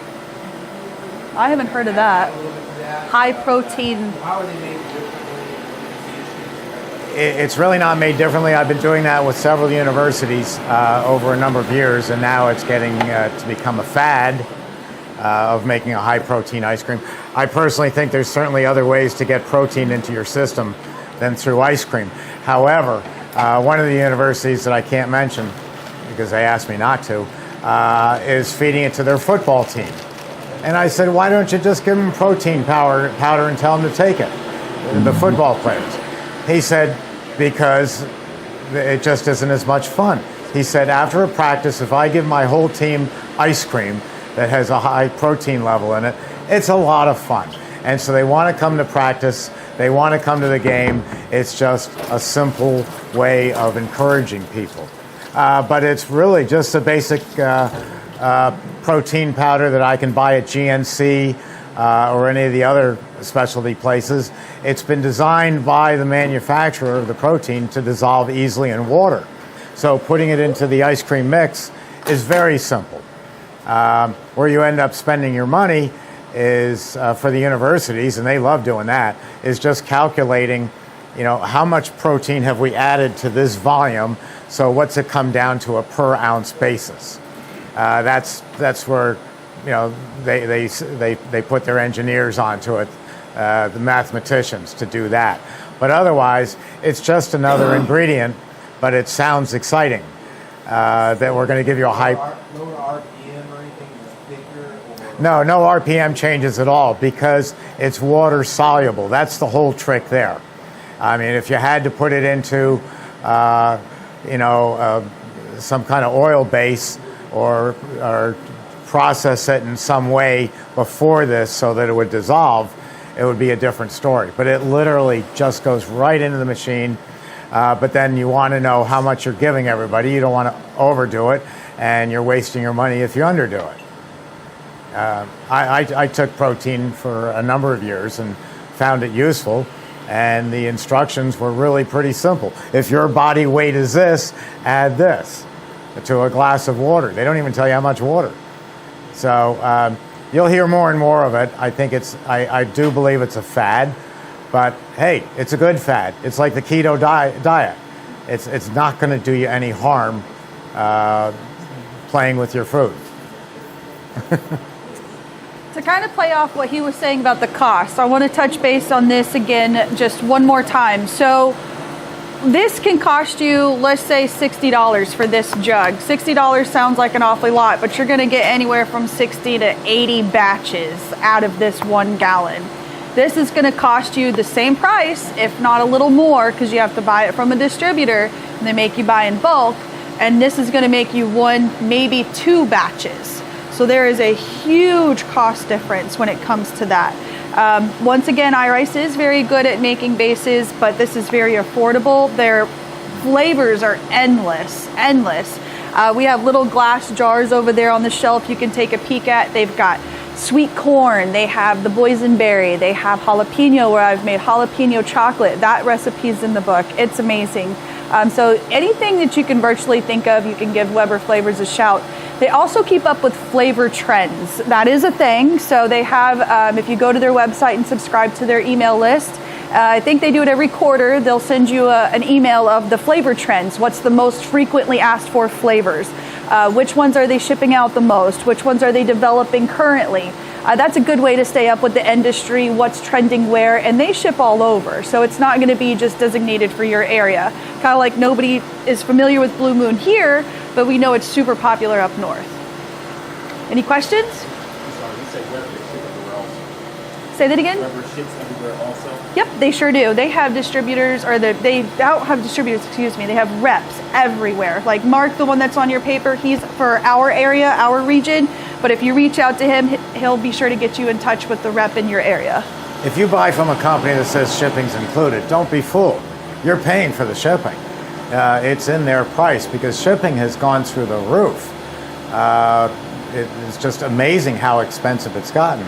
But the nice thing about the Weber is it's going to come in you can buy, say, a box of 4 of this. So you get 4 mango. Here, you can get 4 different flavors in the same box and the same shipping costs. Plus, as Christy said, 1 batch, one 24-quart batch. And this is how many batches? It can get you 60 to 80 batches. Yeah, so you get 4 different flavors and you're set for the summer. And you can, he's a diabetic. Steve is also a diabetic, so you can control your sugar. This already has the sugars that they add in it. If you want to make a sugar-free or a no sugar added product, you can use this in allulose and water, and it's a sugar-free or no sugar added. Speaking of that, that popped into my head too. Terrani's also makes a bunch of sugar-free syrups. So you can't really make a sugar-free ice cream. Milk naturally from the cow contains sugar. You can't get rid of that. So the dairy that you buy will have sugar, but you can tell your customers it's a no sugar added. Sugar-free syrup, sugar-free cookies, sugar-free candies, things like that. So it's a no sugar added product. So the bottom line of the story is ice cream trumps exercise every day. Well, the bottom line is everybody likes ice cream. If your location wasn't Can you doing see so this well, coming out? buy a sandwich board. They're $99. You know what they look like, right? And get a sign, and it's just... It's blue. Put some marshmallows. Just shake them in? Yeah, I'm going to With fold my it. hand? Yeah, I'm going to fold it.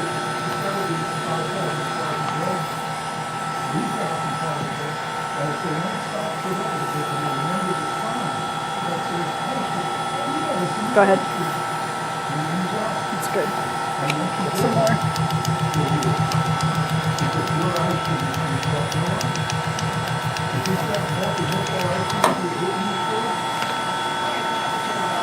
Can you all see that we're shaking in the marshmallows here? That's all right. That's good. Very easy. Just shake them in. Beautiful. I'll get the rest. You sure? Yeah. All right. So this is the infamous Blue Moon.